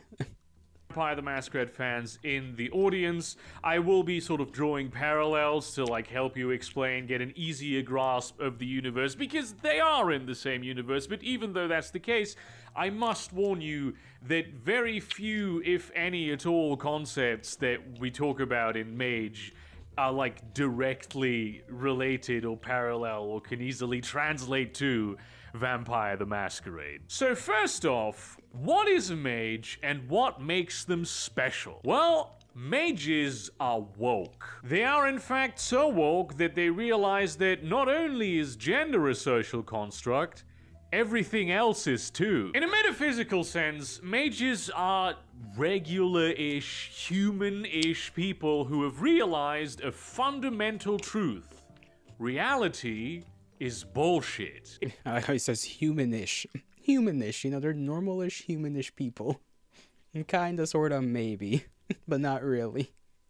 It's made up. It's a matter of personal preference. You can just reject it and substitute your own. It's about living your truth in a very literal sense, because if you believe something hard enough, it just is. This sets mages apart from other supernatural beings in the world of darkness in some major ways. For instance, you have the vampiric disciplines and the equivalents thereof in the various other games that provide certain very specifically worded powers that vampires have access to. For instance, the Celerity 2. Power Fleetness says the vampire can add their celerity to non-combat dexterity checks. We have the Obfuscate 1-dot power, Cloak of Shadows, remain hidden so long as you do not move. Mages have no such limitations. Their abilities come from the mastery, and I use this word in a very holistic sense, of the 9 spheres of magic. And within those spheres, and any combination thereof, you can just say what effect you want to achieve. Make blueberries into red berries now. Change the world. You got this. How crazy can wizards get? I feel like they've got to be pretty, what's the word, clamped down on, because it sounds so far like they can just fuck things up. But then if they don't, then there must be a why.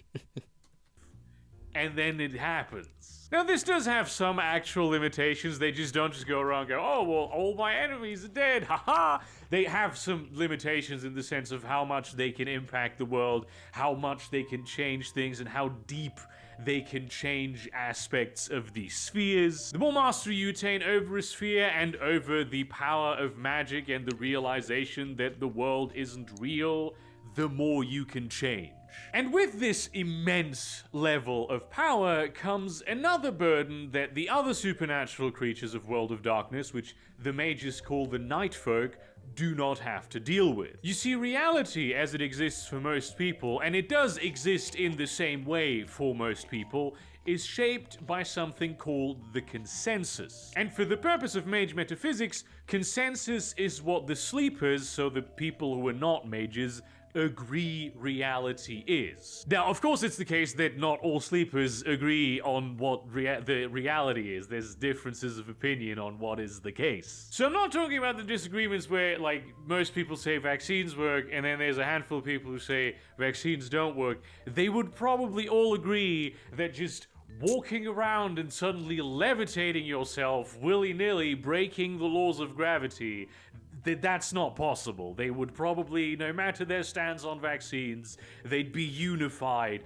in that. A mage, however, might just sort of reject that assumption and break the laws of gravity anyway. However, for the person that doesn't believe in vaccines, vaccines still work because the overwhelming majority of sleepers agree that vaccines work. They are, because they're not mages, enslaved to the seemingly objective reality of the consensus. The consensus isn't a simple democracy, though. It's a whole tapestry of predominant paradigms and various different belief systems, and it's a little bit different over here than it is over there, but that's a whole different thing. It's going way too deep into. So so if reality in the World of Darkness is a consensus, could it be changed by non-wizardry means then, if you convince a large enough amount of people that a certain thing is the reality of reality, I guess.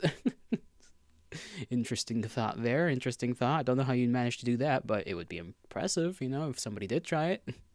To the nature of reality. What matters is that if you clap at consensus often enough, the consensus will eventually clap back. As you do magic, you begin to acquire paradox, and if you do magic with too much paradox attached to your name, at some point, a paradox spirit is gonna show up, probably dressed like a cop, and he's gonna arrest you and put you in reality jail. What the fuck does that even mean? What do you mean get arrested?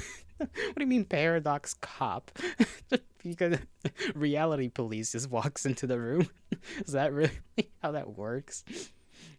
I hope if that's just an analogy, it's a funny one. But if it's actually the case, which I wouldn't be surprised if it was, considering the weirdness of World of Darkness, that's just even funnier. It's just like, sorry bro, you committed too much paradox, you gotta go. You have to go. After years of people trying to sell me this game, right? Trying to go, oh, you would really enjoy Mage. That would be very cool. And me always going, oh yeah, eventually I'll check it out. This thing, a friend of mine told me about the fucking reality cops, and I found that so funny that it actually sparked my interest. Night folk, like vampires and werewolves, seem to be immune to paradox. And the mages are rather curious as to why this is, because if they could figure it out, you know, being immune to paradox is pretty fucking powerful. When a vampire with potence 5 puts her fists through like a concrete wall, the reality cops are nowhere to be seen, even though most people would likely agree that is somewhat unusual. The prevailing theory is that they're not so much immune to paradox as that they have their own micro-consensus that is valid for this type of specific creature, where the laws are a little bit different and reality works in a way that's not quite the same as with the overarching consensus. Or, you know, perhaps the vampires, because of they're pale, the skin that they have, it's pale, and so the cops, they don't, okay. The cops, this was going to be some sort of like socio-political commentary about broken windows policing. But it's falling apart as I'm weaving it. There are ways in which mages he tried to make it work. Poor guy. Can avoid accumulating paradox, which is what happens when they perform what is called vulgar magic. That's magic where it's obvious that this is like supernatural and it's going against reality. What some mages do, and this is pretty effective, is to not be around people when they do magic. That tends to work because the amount of witnesses that can actually see what's going on is relevant to determining the paradox you acquire from performing vulgar magic. However, even if you're transforming into a dragon in the middle of Antarctica, you're still transforming into a dragon, and consensus will have a problem with that whether or not someone is actually looking. Some mages have decided to escape to the one place not corrupted by consensus. Space. That's a pretty extreme step to take, and very few mages actually ever do it, but it does happen. Another great way of avoiding paradox is to use implements to work your magic that, you know, people, if they see it, because they are indoctrinated by decades of science fiction programming, go, see, I didn't know that was possible, but I guess this is very convenient for... just a little cop-out. If it looks science fiction-y enough, it's cool. People will be like, well, I guess that's possible, you know? I'm still stuck on the space wizards. We got space wizards out there. What could they possibly be doing in the void of space? You think they got, like, wizards on the moon? There's got to be a couple. There's got to be a couple of wizards up there. How they don't get spotted going up there in the first place, I don't know. You know, they do break reality already, so... maybe they just insta-transmission up there, you know? Just casually teleport. Casually just go from point A to point B and hope to not perish. If they believe they can breathe in space, it should be possible, right? That's just how their powers work, apparently. Some mages, because those are the kinds of foci that they use to impose their will upon reality anyway. Most commonly, this is done by disguising magic as technology. The current consensus is informed by science and reason, and so someone who does like a bunch of incantations and then starts shining and hovering above the ground, that's utterly unbelievable. However, you give them an anti-gravity belt, or even cooler, a hoverboard, and a lot of people won't immediately reject the thought. You probably still should be doing that in the middle of Times Square, and there's really no, like, technologically believable way of transforming into a dragon. But playing chameleon with reality is a good way to avoid paradox. The more weird, esoteric, and poorly understood by the general public the science is, so long as they're aware of, like, it vaguely, the more you can get away with doing. Which brings me to the technocracy. Now, I know this is a video about the Council of Nine Mystic Traditions, but I have to preface it with a little bit about the technocracy because you need this to understand how the world of Mage even works. If you wanted drastically, dangerously, and incorrectly oversimplified, the technocracy are the Sabbats of Mage the Ascension. They're the bad guys. But unlike the Sabbat, they won, and their paradigm is now the global world consensus. That isn't how... That's no good. The bad wizards won. Oh no. That does not bode well for the world. at all. Not in the slightest. I guess you get to see cool stuff, though, every now and again, if they just decide to publicly come out with some random techno gibberish piece of tech. Oh no, I choked on my own spit. I'm fine. I overreacted. But I didn't know that was why. Like, I knew they did a little technology chicanery. I didn't know it was because that's how they hide the magic. And that it was based off of basically the more you do stuff that is in line with it, the more you can get away with it. Or sorry, the more you do something that is in line with what people think is plausible, the more you can get away with your magicry, which is pretty cool. But then again, I suppose there's like time-specific constraints, so you can't, like, if certain things are just like a hoverboard, like he's used the example of a hoverboard, but how many people, like we've seen, I guess, those little, I don't know if you guys ever seen like the drone bikes where it's like a bicycle, but like instead of it being like a normal bike, it's got like 4 giant fucking drone like fans attached to it so that you could fly up and down, so you got like a hover bike, quote unquote. So it's like yeah, depending on what is possible already would limit what you could do with your techno magicry. So that's like a weird little kneecap, even though you're technically not limited with the magic. If you want magic that you can do easily without the paradox issue, which would be to disguise it as technology, then you're limited by the technology of the time, or at least the understanding of technology of the time. That's what I'm getting so far. How it really is, but that is kind of how the technocracy is cast. They're a group of technology-oriented mages that have, for the past couple of centuries, used the unification and standardization of a global consensus as basically their means of waging war against all the other ways of doing magic. And you might be saying, hang on, isn't the thing that makes magic magic the fact that it can't be explained by science and it falls outside of the bounds of science and it isn't science, therefore it isn't real? You ever use a microwave? You put cold food in this metal box and you press a button and a light comes on and the food spins and there's a sound. And then it beeps, and you open the door and the food is cooked. Or rather, the food isn't cooked. The bowl that the soup was in is hot as shit, but the actual soup is still frozen solid. This clearly goes against the laws of thermodynamics. Oh, but because they tell you something about the microwave radiation and the hydrogen atoms, whatever the fuck, you believe it. He might be onto something. Why is that the case? Why is the soup always cold, but the bowl at thermonuclear temperatures? I don't think I've ever, solved that little equation myself. I don't even know if there's a way to make that not happen. Just think this isn't magic. You ever use one of these? One of these fellas? Yeah, you got one of these? I talk to my grandma once a week with this thing, and she lives in Spain. I live in Germany. She doesn't come by here. I don't go by there every week to talk to her.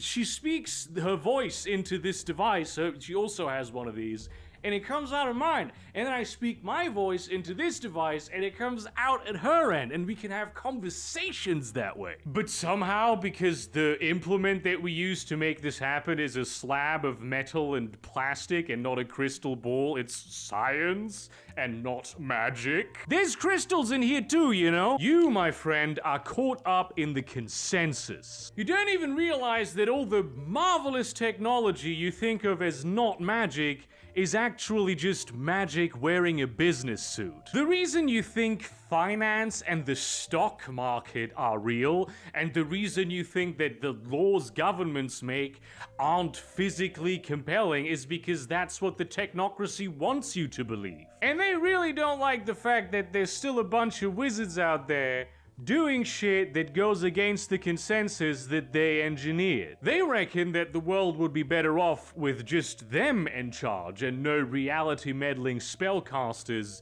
to fuck around with it. And the main organization standing against them wants the predominant well, not quite organization, they weren't an organization back there, but they were the predominant paradigm of a non-standardized, non-unified consensus that worked differently depending on where you were, are the Council of Nine Mystic Traditions. There's actually way more than 9 traditions, but they're like basically the mainline clans of Mage the Ascension, and they're not necessarily hereditary organizations so much as they are political / philosophical groups that share certain interests, values, and organizational principles. You will certainly be influenced a lot by whoever it was that taught you magic, but even that has its limits. All mages are ultimately unique individuals, and the way magic works for them is very much idiosyncratic to them. The way a particular spell works for you is probably not going to work that way for other mages. However, you are much more likely to have common ground with people in your tradition than people outside of it. You could, in theory, even change traditions. It's entirely possible. It doesn't really change anything about your abilities. It's just your general philosophical outlook on magic and how it works. Okay, so that's like the main difference, right? You're being a part of a tradition doesn't correlate to your power, although it can affect what powers you have because it affects who is teaching you and therefore what powers you do have or are capable of performing. But even then, it's all depending on you individually. That makes sense. I wonder what different stuff everybody can do then. Like what did the main people of these 9 traditions do? And who are the last ones standing after the technocracy kind of controls everything, I guess? Like, what are they doing out there? They're just trying to cast fireball at these guys or what? I'm not going to do the exact same joke that I did in my Vampire the Masquerade Clans video. When asked what their particular kind of mage would be like in the World of Darkness setting, the creators of Mage the Ascension just went, yes. Because the 9 traditions reflect various sets of tropes associated with different kinds of magicians from throughout the world of fiction. They're an alliance because of practicality and necessity, not because they agree on the fundamental laws of the universe. Mages within a given tradition already differ vastly. Imagine across traditions. In order to bridge the gap a little and give all members of all traditions a little bit of a frame of reference on how to approach members of different traditions, there are certain overarching principles of organization and like ranks that they have. This isn't because they believe in hierarchy, but really because of if you go by like cultural values and background and magical style and the way someone looks to like judge them as a mage, that creates immense rifts. A Spanish conquistador paladin is not gonna have any respect for an Aztec death priest. It's just not gonna happen. And neither is someone involved in the slave trade that practices good Christian magic going to have any respect for a voodoo shaman that they just stole from Africa. But in the context of the 9 magical traditions, just casually, yes, yoink 'em. That's just no matter how much you casual. might look down on someone because of their background or because you don't understand what the fuck it is they are doing, if they are considered a master in their tradition, you have to respect that title. This kind of cosmopolitan approach has allowed the Council of 9 Tradition to grow from a deeply Eurocentric organization, because that's kind of where they were founded, to a, bigger, more open-minded thing that doesn't describe specific kinds of magics to specific cultural traditions, but understands the overarching philosophies and how they weave themselves through various people groups and times throughout history. But hang on, the astute among you might have already observed. There's 9 traditions and there's 9 spheres of magic. Shouldn't the thing that defines the traditions be what sphere of magic they specialize in? Well, you forget, this is World of Darkness. That isn't how that works. Each of the traditions actually characteristically features mages who have attained great mastery over 2, 3 various different spheres. If each of them has like one sphere that they specialize in. And they have people really who have attained mastery of any of the spheres. It's just that some of them are more prevalent than others. But also I lied, and actually they totally represent the 9 spheres of magic. It's just that they do so in like a ceremonial sense, not in a actual sense. In practice, they represent various philosophical principles and theories of magic. In other words, you don't have to be good or even skilled at all at entropy magic to be a Chakravanti, but you know, a lot of Chakravanti are very much skilled at entropy magic, and even the ones who aren't at least have some minute skill in it. Right, so now that we have all that important stuff out of the way, let's get into the 9 traditions, what they mean, what they represent, and what the spheres are that are attached to them. Born out of an ancient legend of a village where everyone lived in perfect peace and harmony, the Akashayana, also known as the Akashic Brotherhood, is the one of the 9 traditions that takes the concept of ascension the most serious and gives it the greatest philosophical significance. And yes, by ascension I mean the ascension from the title of the game. Oh my god, game title, game title. You think it's like Asian inspired then? Because it seems a little bit like that, I think, maybe. We'll see. It represents an elevated state of being that apparently all mages are able to achieve, a higher essence, a transcended mind. And just by making this sort of vague description, I've pissed off like half the mages in the world, because there's a lot of disagreement on what ascension means. All traditions have ideas about ascension, and all traditions think ascension is important, some more than others.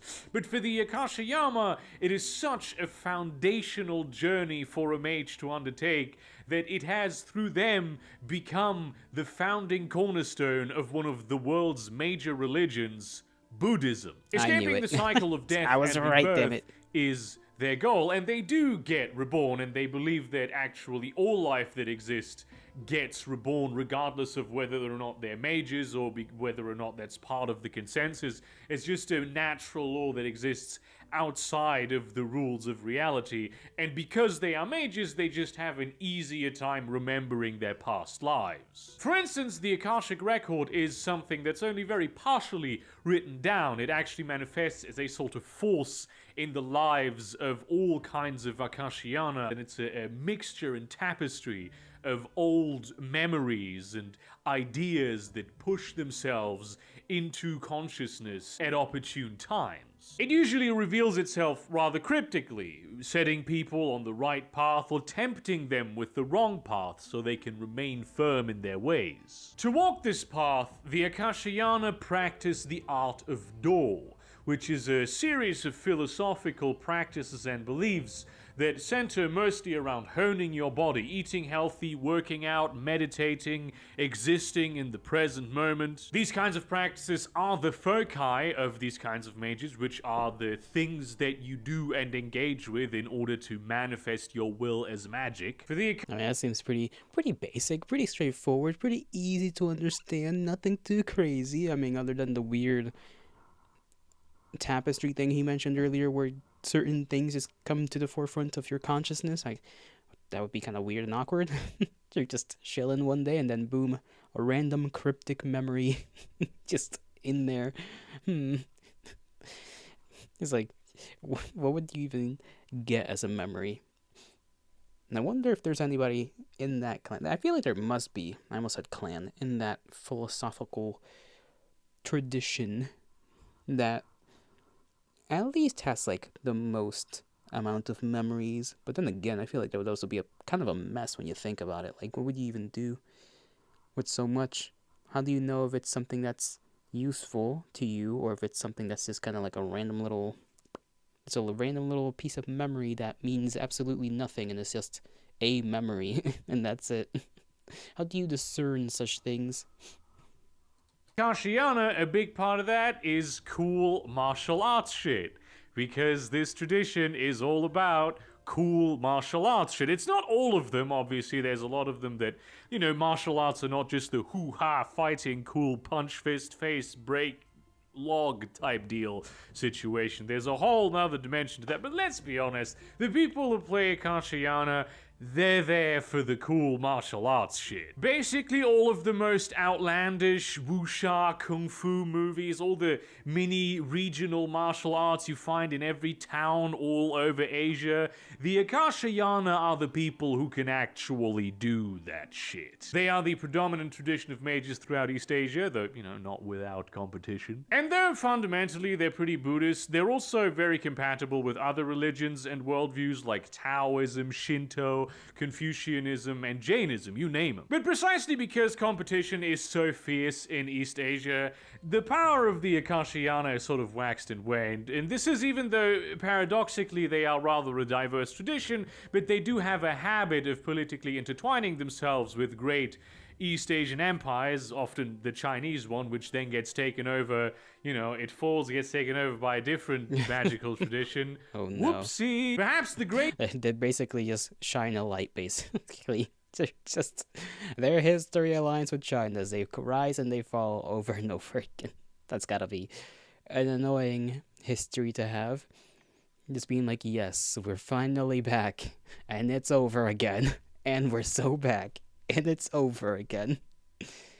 But at least I suppose they're intermingling with like other ideas and religions and whatnot does keep them around rather than just being stuck to one specific entity. Because that would do the opposite, right? If you were attached to, if your foundation was from one specific nation and just that, and then that nation falls, there's a good chance, I feel like your ideology, philosophy, whatever the hell, may also fall with it or disseminate into others and influence them slightly, one or the other. And then just the infighting.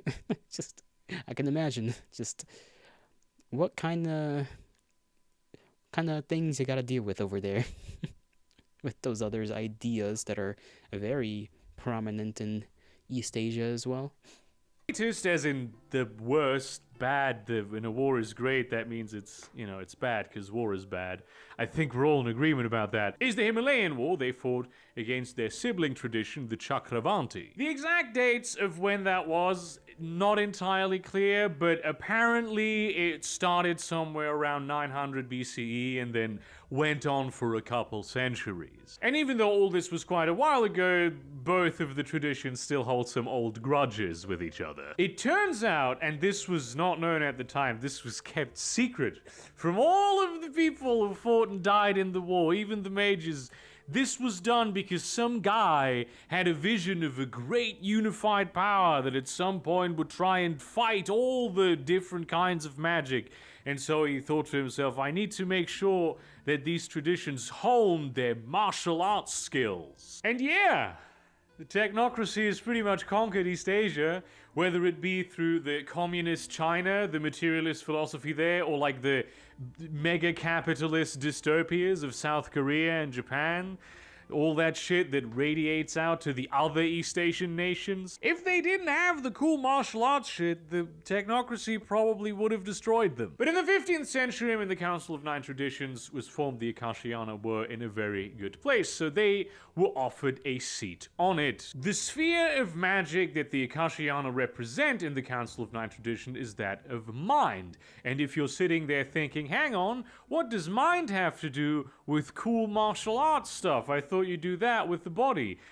You should have been paying better attention. To the Akashayana, the body is honed so it isn't a hindrance to the mind, but works in harmony with it. It's supposed to help you rid yourself of your ego so you can experience the world fully. To the Akashayana, in order to be able to control the mind, you need to be able to have no mind at all. To be controlled by nothing. You need to be smooth-brained. I think I qualify. I qualify, 100%. I'm locked in. I like this one. Not even yourself. The effects of the mind sphere are fundamentally not material because it's the mind sphere and the mind is all about thought. That's kind of the point of it. But you can create some very interesting effects with and without using other spheres in conjunction with this one. With it, you can do neat tricks like telepathy or mind control even. You can acquire knowledge and emotions directly into your mind, but you can also control your own... That sounds like a massive invasion of privacy. Let me give you certain emotions. Let me just muddle up what's up there. I don't like that. Never mind. It's giving me icky feelings.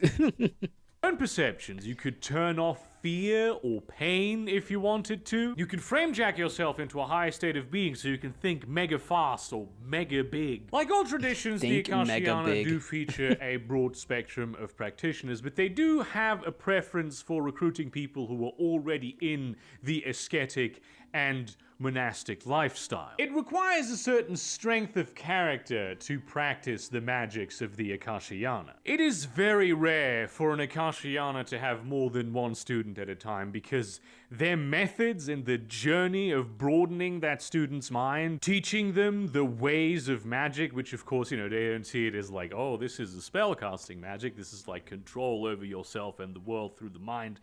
It's grueling, it's very difficult. They're not authoritarian though, importantly. They have ranks that are because they're part of the council, but they also had them before. They indicate spiritual seniority, but not authority over others. Over the course of training, many initiates to the Akashiana actually choose a new name to represent themselves through some sort of natural phenomenon. This might be stuff like Crashing Wave, or Tranquil Grove, or Skid Row. I'm only half joking, by the way, and with how wild the setting of Mage is, that's entirely possible. A few of the classic groups, sects, and factions within the Akashiana include the Banner of the Ebon Dragon, a very traditionally kung fu-oriented group that sees themselves as the martial defenders of the tradition against its enemies. The Blue Skins, who instead of just focusing on deprivation and asceticism and not having things in your life, believe in ascension through a path of experiencing more things like pleasure and also a lot of negative emotions. And the Li Shen, who, and look, I know this is a big word for a lot of people. It's a word that comes with a lot of heavy historical connotations, but sometimes you just have to not beat around the bush. So I am going to say the word.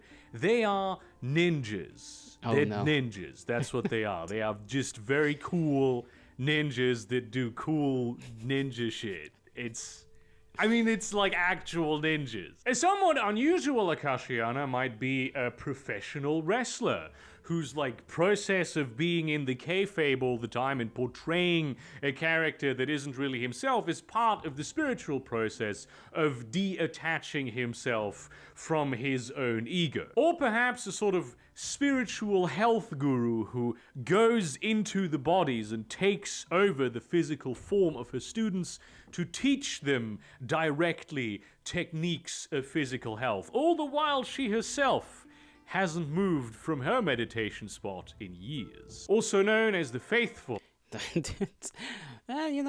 Those powers seem pretty tame. There's probably a lot more to it, honestly, but I do wonder just what the hell. It's like, what do you even do with kung fu magic? It's a little hard to understand, other than fight people. But I suppose maybe that's part of it, Like, he said other things, right? Taking over people's bodies a little bit.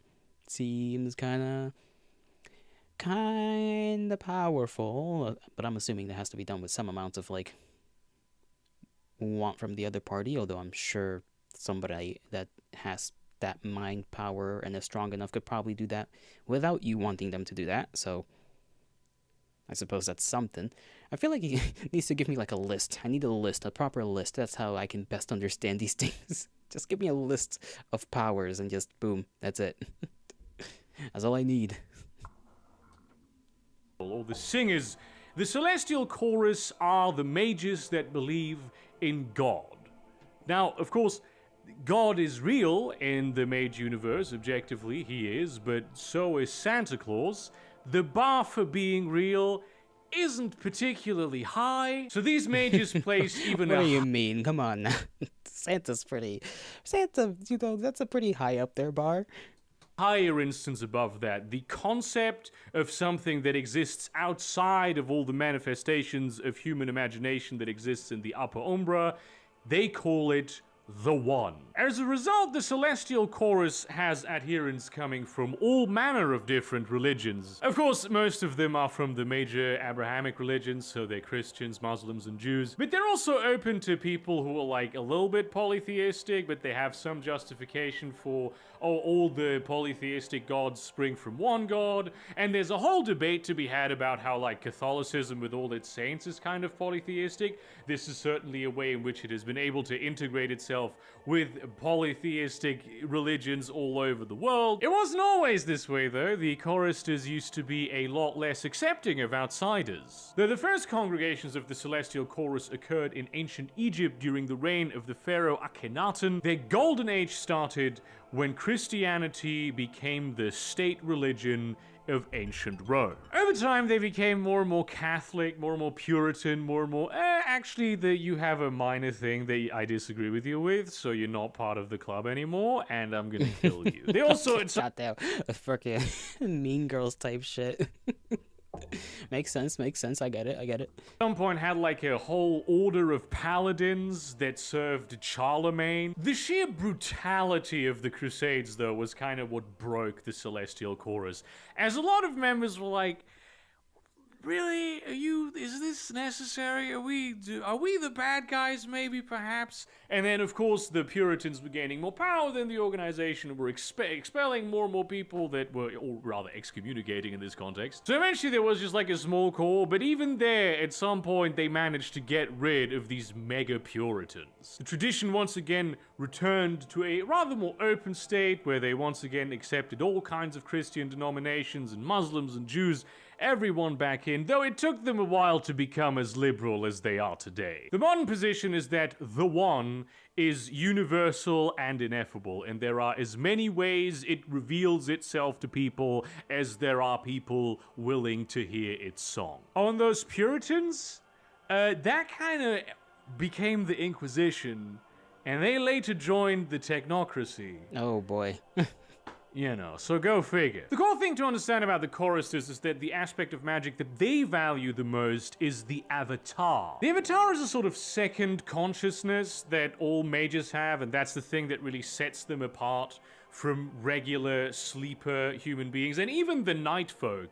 And it sort of acts as a bit of a mentor and guide while still being part of the mage themselves on the road to ascension. It's a sort of idealized self. Though, I mean, I'm saying all these things, all the traditions have very particular preconceptions about what the avatar is and isn't. The choristers, for instance, believe that the avatars are shards of the One, and every living being has such a shard within them. It's just that only the awakened ones are aware of this. On the Council of Nine Traditions, the Celestial Chorus represents the sphere of Prime, or as I like to call it, the Hegel of magical spheres. It represents the sublime, incomprehensible primal essence that underlies and universally connects all of magic. That feels like a pretty wide net to cast. I suppose that's kind of the point of the group, but okay, you know, there's something there.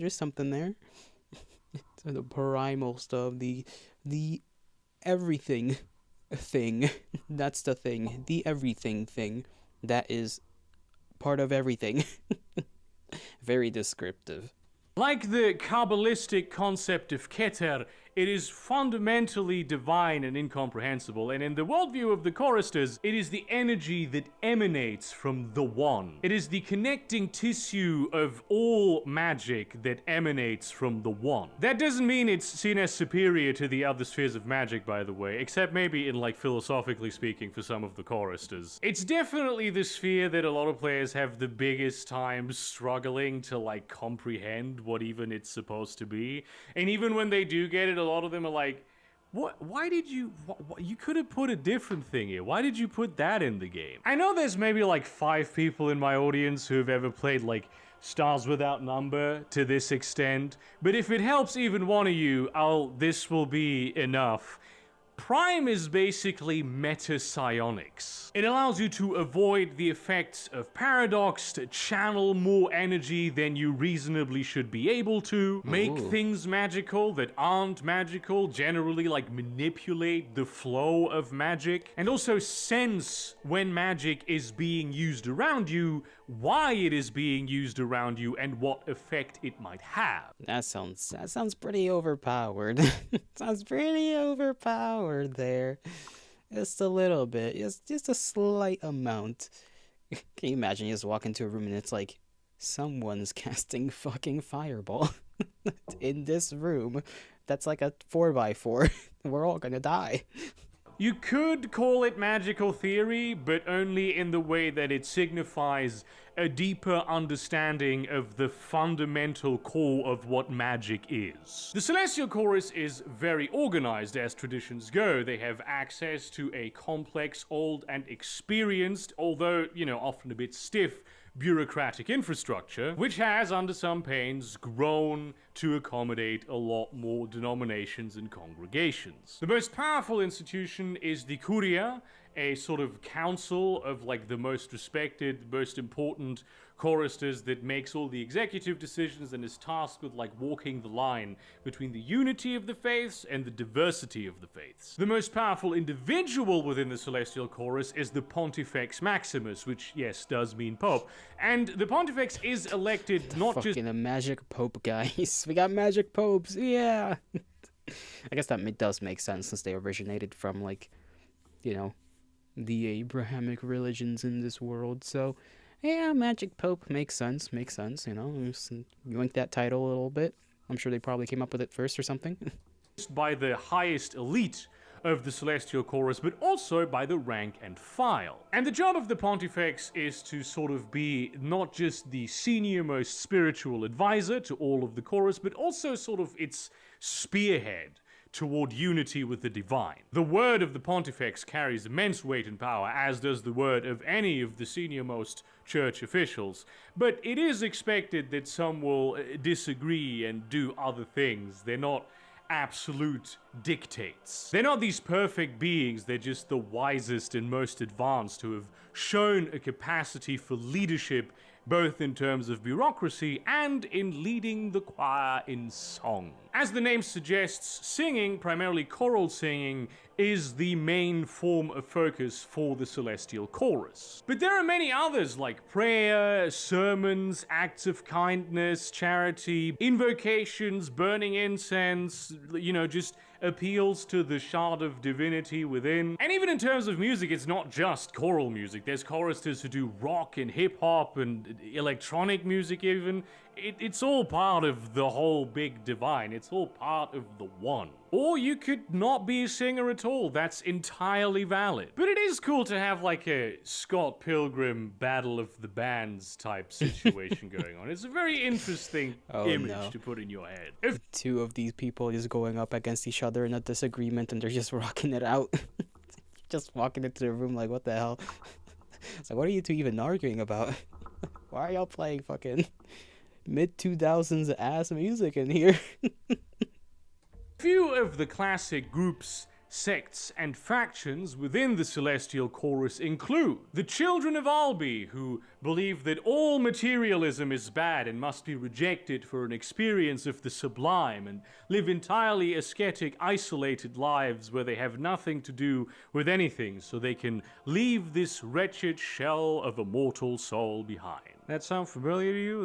That sound like maybe a different tradition we've discussed? You see how it's all connected? You see how there's no hard lines between the traditions? The Rastafarians, hardliners of which often clash with the Kuria over their perceptions of black racial supremacy. They have this with all kinds of ethnicities though. Like, this isn't an exclusively black thing, just to like make this clear. There's a lot of racist mages out there. And the Sisters of Gabrielle, an all-female order of Umbranauts who keep a close eye on the side doors of reality to make sure no demons worm their way in. Some rather more unusual choristers might, for instance, be a bit of a more Levian Satanist type figure who thinks of Satanism as the one's way of One moment. I gotta go do a thing. I'll be back in a couple of minutes, hopefully. It's just a couple of minutes this time around. Consider this a little break time. Get yourself something to drink, you know? Stretch out. Pee, whatever. I'll be back.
And I'm back. Okay, this time I only spent like a good 11 minutes away.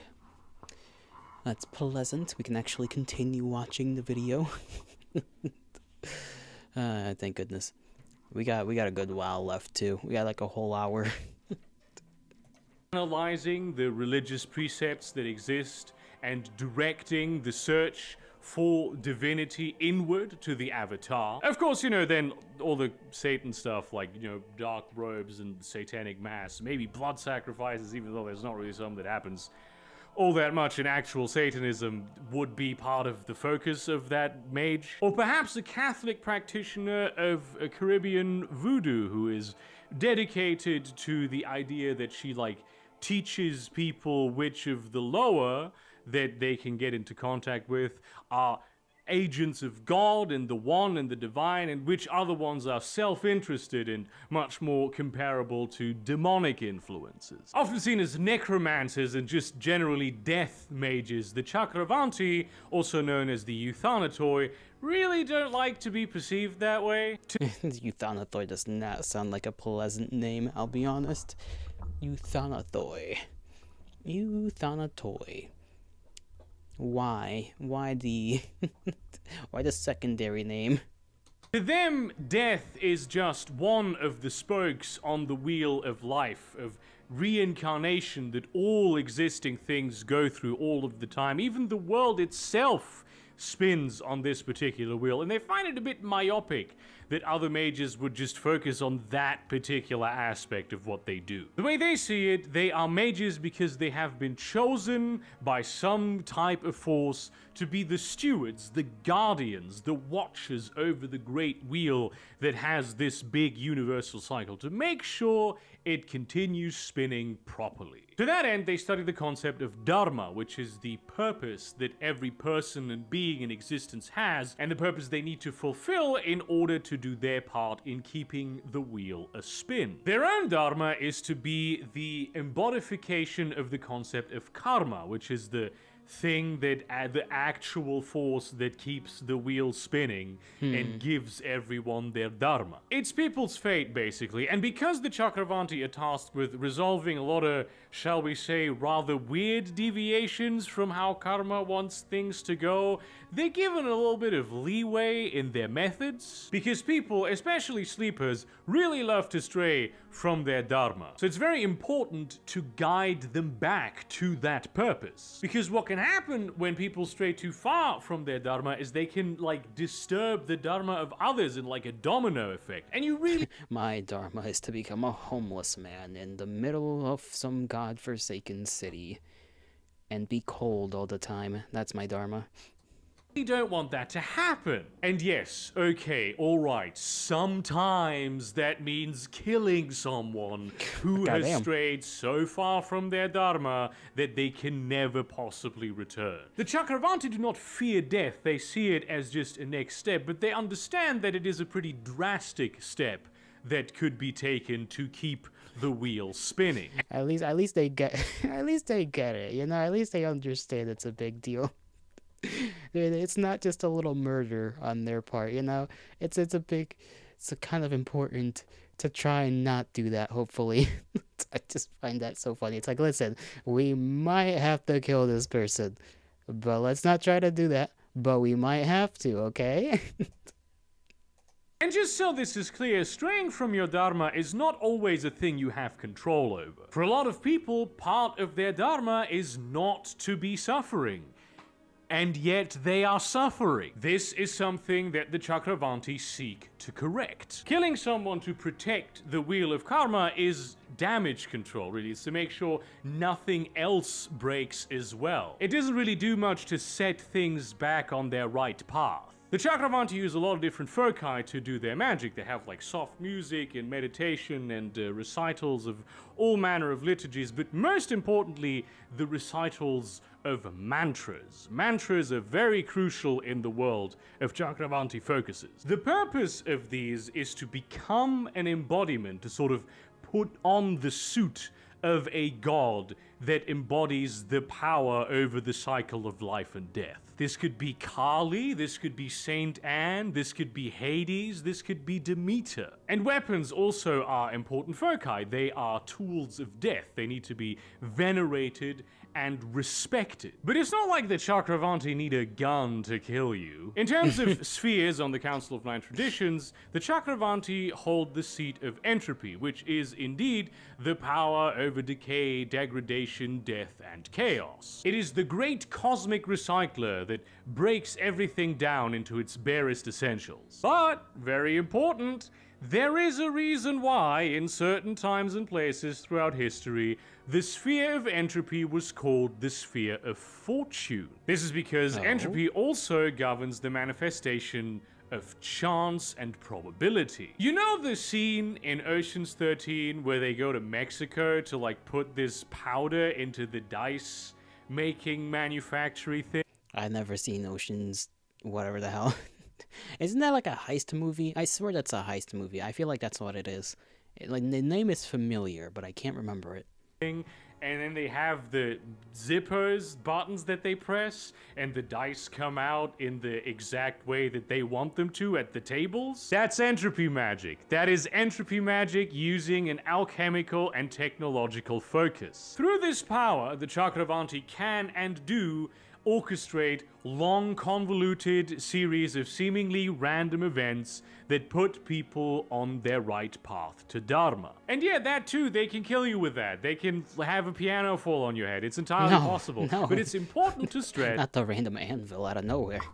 that they only do that as a last resort. All of this really explains why the Greek arm of the Chakravanti tradition, which is very big and influential within the tradition as a whole, sees themselves as agents of the fates. Chakravanti history is ancient. They trace their roots back to the Indus Valley civilization, which is like the oldest civilization that archaeologists know about. But they didn't really come into their own as an organization until the Himalayan Wars. During this war, by the way, a group of proto-Chakravanti split off and went to Egypt to make a deal with the mummy to become the Nagaraja bloodline of Vampire the Masquerade, which you can hear all about in my video about Vampire the Masquerade bloodlines that I think are cool. When Alexander the Great tried and failed to conquer India, because it's India, it's pretty fucking big, a lot of Chakravanti found themselves befriending Greek death priests who, while they were doing like mercy killings on the field against people who were like, you aren't supposed to suffer in your final moments, so I'm gonna... Or, you know, healing the ones that could still be healed and whose purpose was to be healed and keep on going. That was the beginning of the global diversification of the tradition because they found they had a lot of common ground, a lot of mutual respect for each other and each other's practices. And because the Council of Nine is a Eurocentric organization, the Chakravanti were actually known as the Euthanatoi until 2001, even though the original tradition was formed back in India, and then the Greeks, like, merged with them. Chakravanti ranks are based on experience and wisdom, and the higher in rank a mage is, the less they are expected to follow the commands of their superiors. A few of the classic sects, groups, and factions within the Chakravanti include the Devasu, a group of warriors who protect members of the tradition who are often very gentle and kind-spirited against threats from the outside, usually based on prejudice. And to do this, they use bow and arrow magic in martial arts. The Philid, a village patron... What the hell does that even mean, bow and arrow magic? It's like, what, you just green arrow your fucking... your whatever problems you have? Like... Once again, like, the description of the types of magics are sometimes, they sound so small sometimes, and other times it's like big.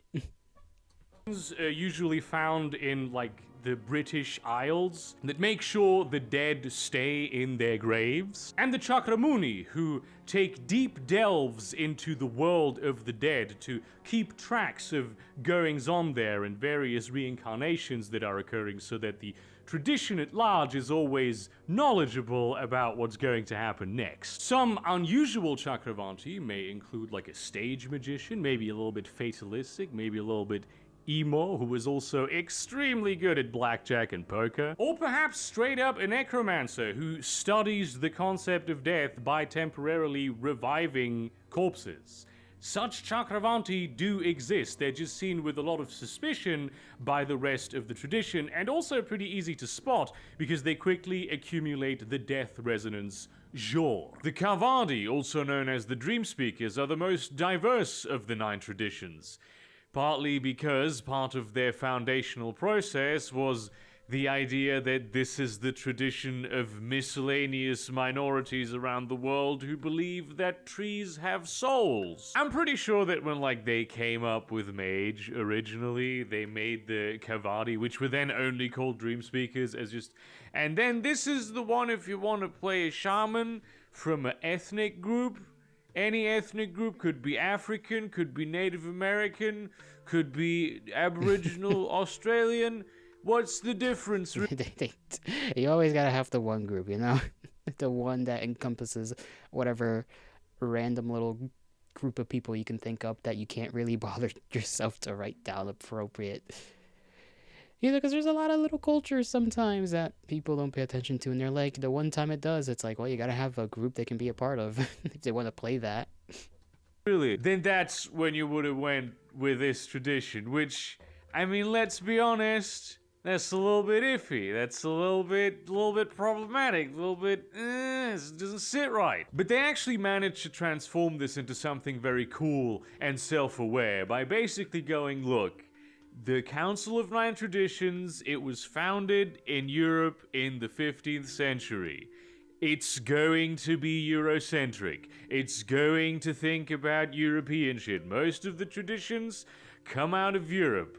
The technocracy comes out of Europe. That's the enemy that they're fighting. So no matter the relatively progressive values that they had for their time, that time was still the 15th century, and they have since learned and adapted to new global paradigms. But even back then, all of these different groups forced together into the same category to fight a greater enemy so they could have allies. They realized that they did have something in common after all. And it wasn't just being considered savages by Europeans. They were animists of some description in their many different ways. Their magic paralleled and that they approached it as a conversation with spirits. It was all about communicating with the spirits that rely in the umbral realms. Primarily the Middle Umbra, but there's a lot of room for different kind of stuff here. On the Council of 9 Traditions, their seat is that of spirit, the magic relating to the energies, the properties, and the geography of the penumbra. Their symbol just looks like a little musical note. This musical note with a little rectangle.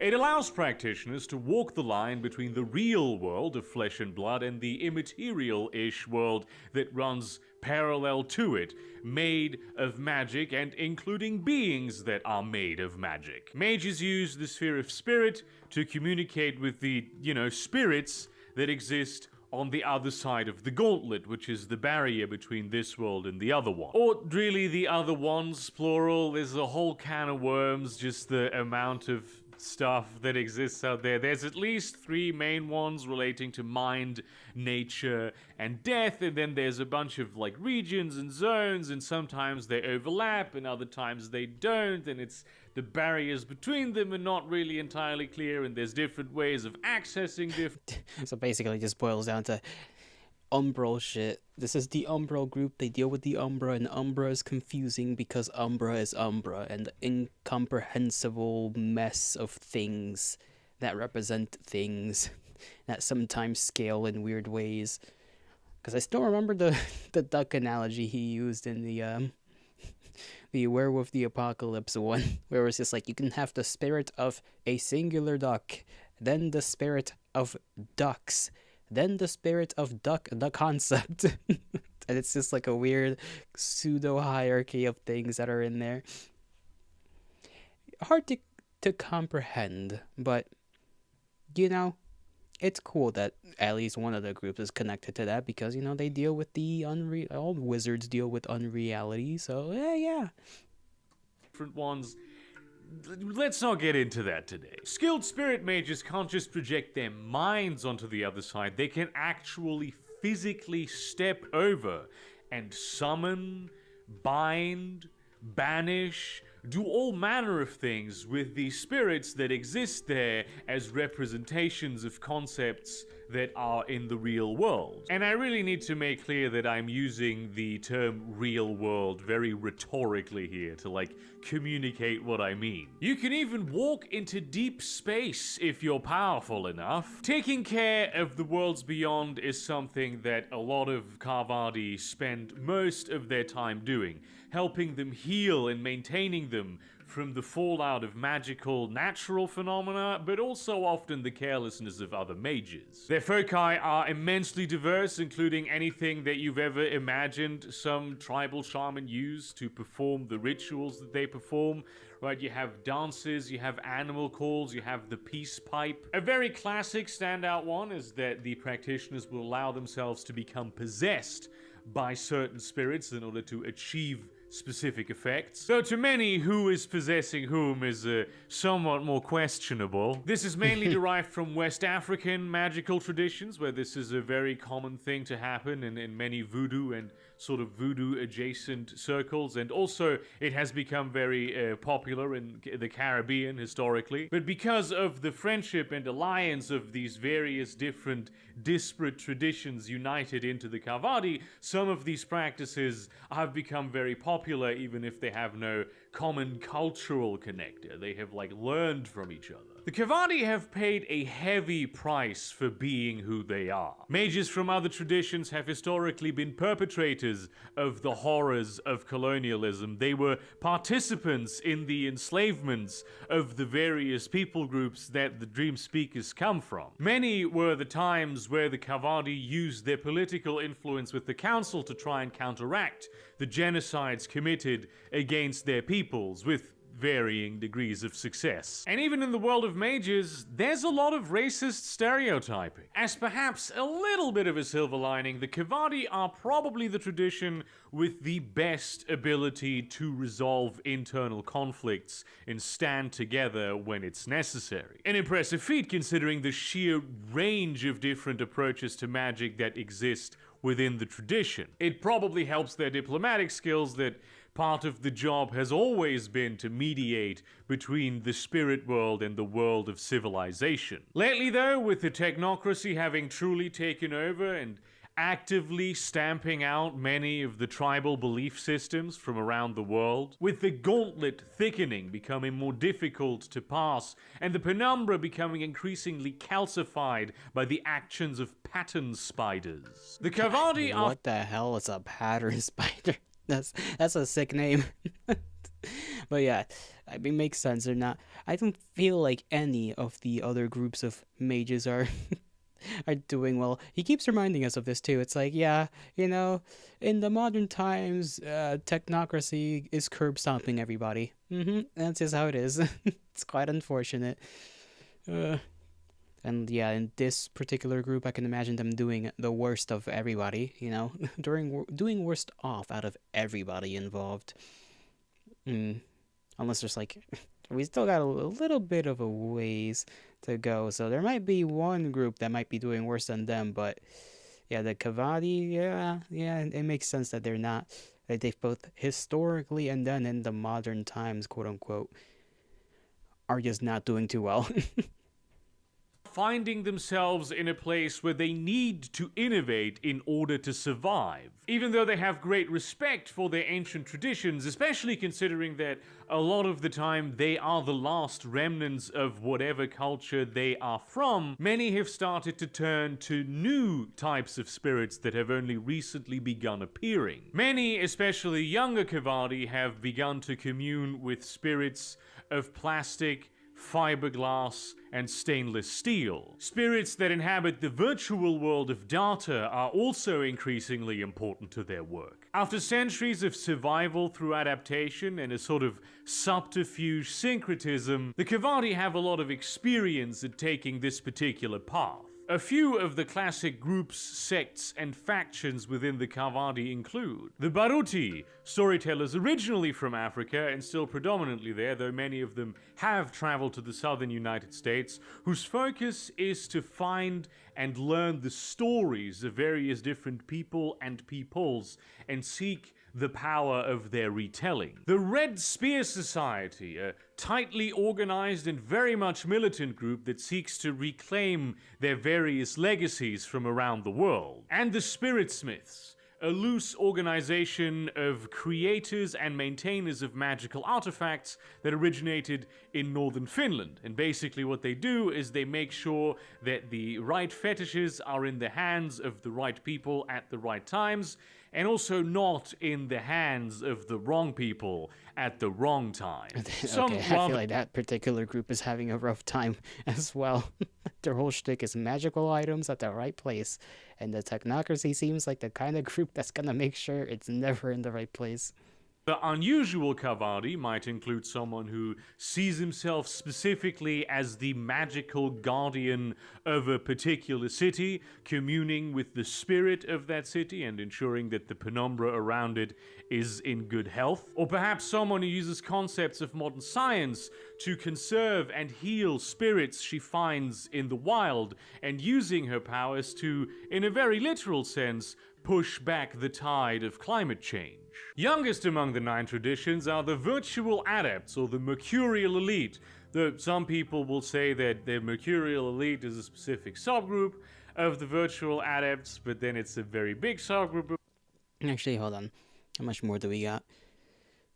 That's like roughly 5 minutes. A little more than 5 minutes. 10, 20. I mean, I forget that I can just click here. 40 minutes. We still got like 40 minutes left. I think I'm just gonna leave it off here and then continue watching this at some other point, because in taking this first half alone is, quite a lot of groups and, concepts and whatnot that I've gotta digest into my little brain in order to get what the hell each group does. We'll probably continue the rest of this like next week. I think I'll do the same thing as I did today, where we just hang out, talk a little bit, and then do something, play a game, then watch stuff. So whether that's gonna be on a Thursday again, or whether it's gonna be Saturday next week, I don't know. Depends on when I feel like it. Whenever it is of my most convenience. Either way, I shall bid thee farewell. I hope you'll have a great rest of your mornings, afternoons, evenings, and nights, wherever and whenever you are. May the gods bless you. May the stars shine in your honor. And I'll see you whenever I see you all. Take care of yourselves. Tomorrow, I think it's just a stream of Friday the Masquerade, because tomorrow's Friday, and I almost forgot that it's Friday tomorrow, because I don't keep track of the days in my brain too well. Alright, bye-bye.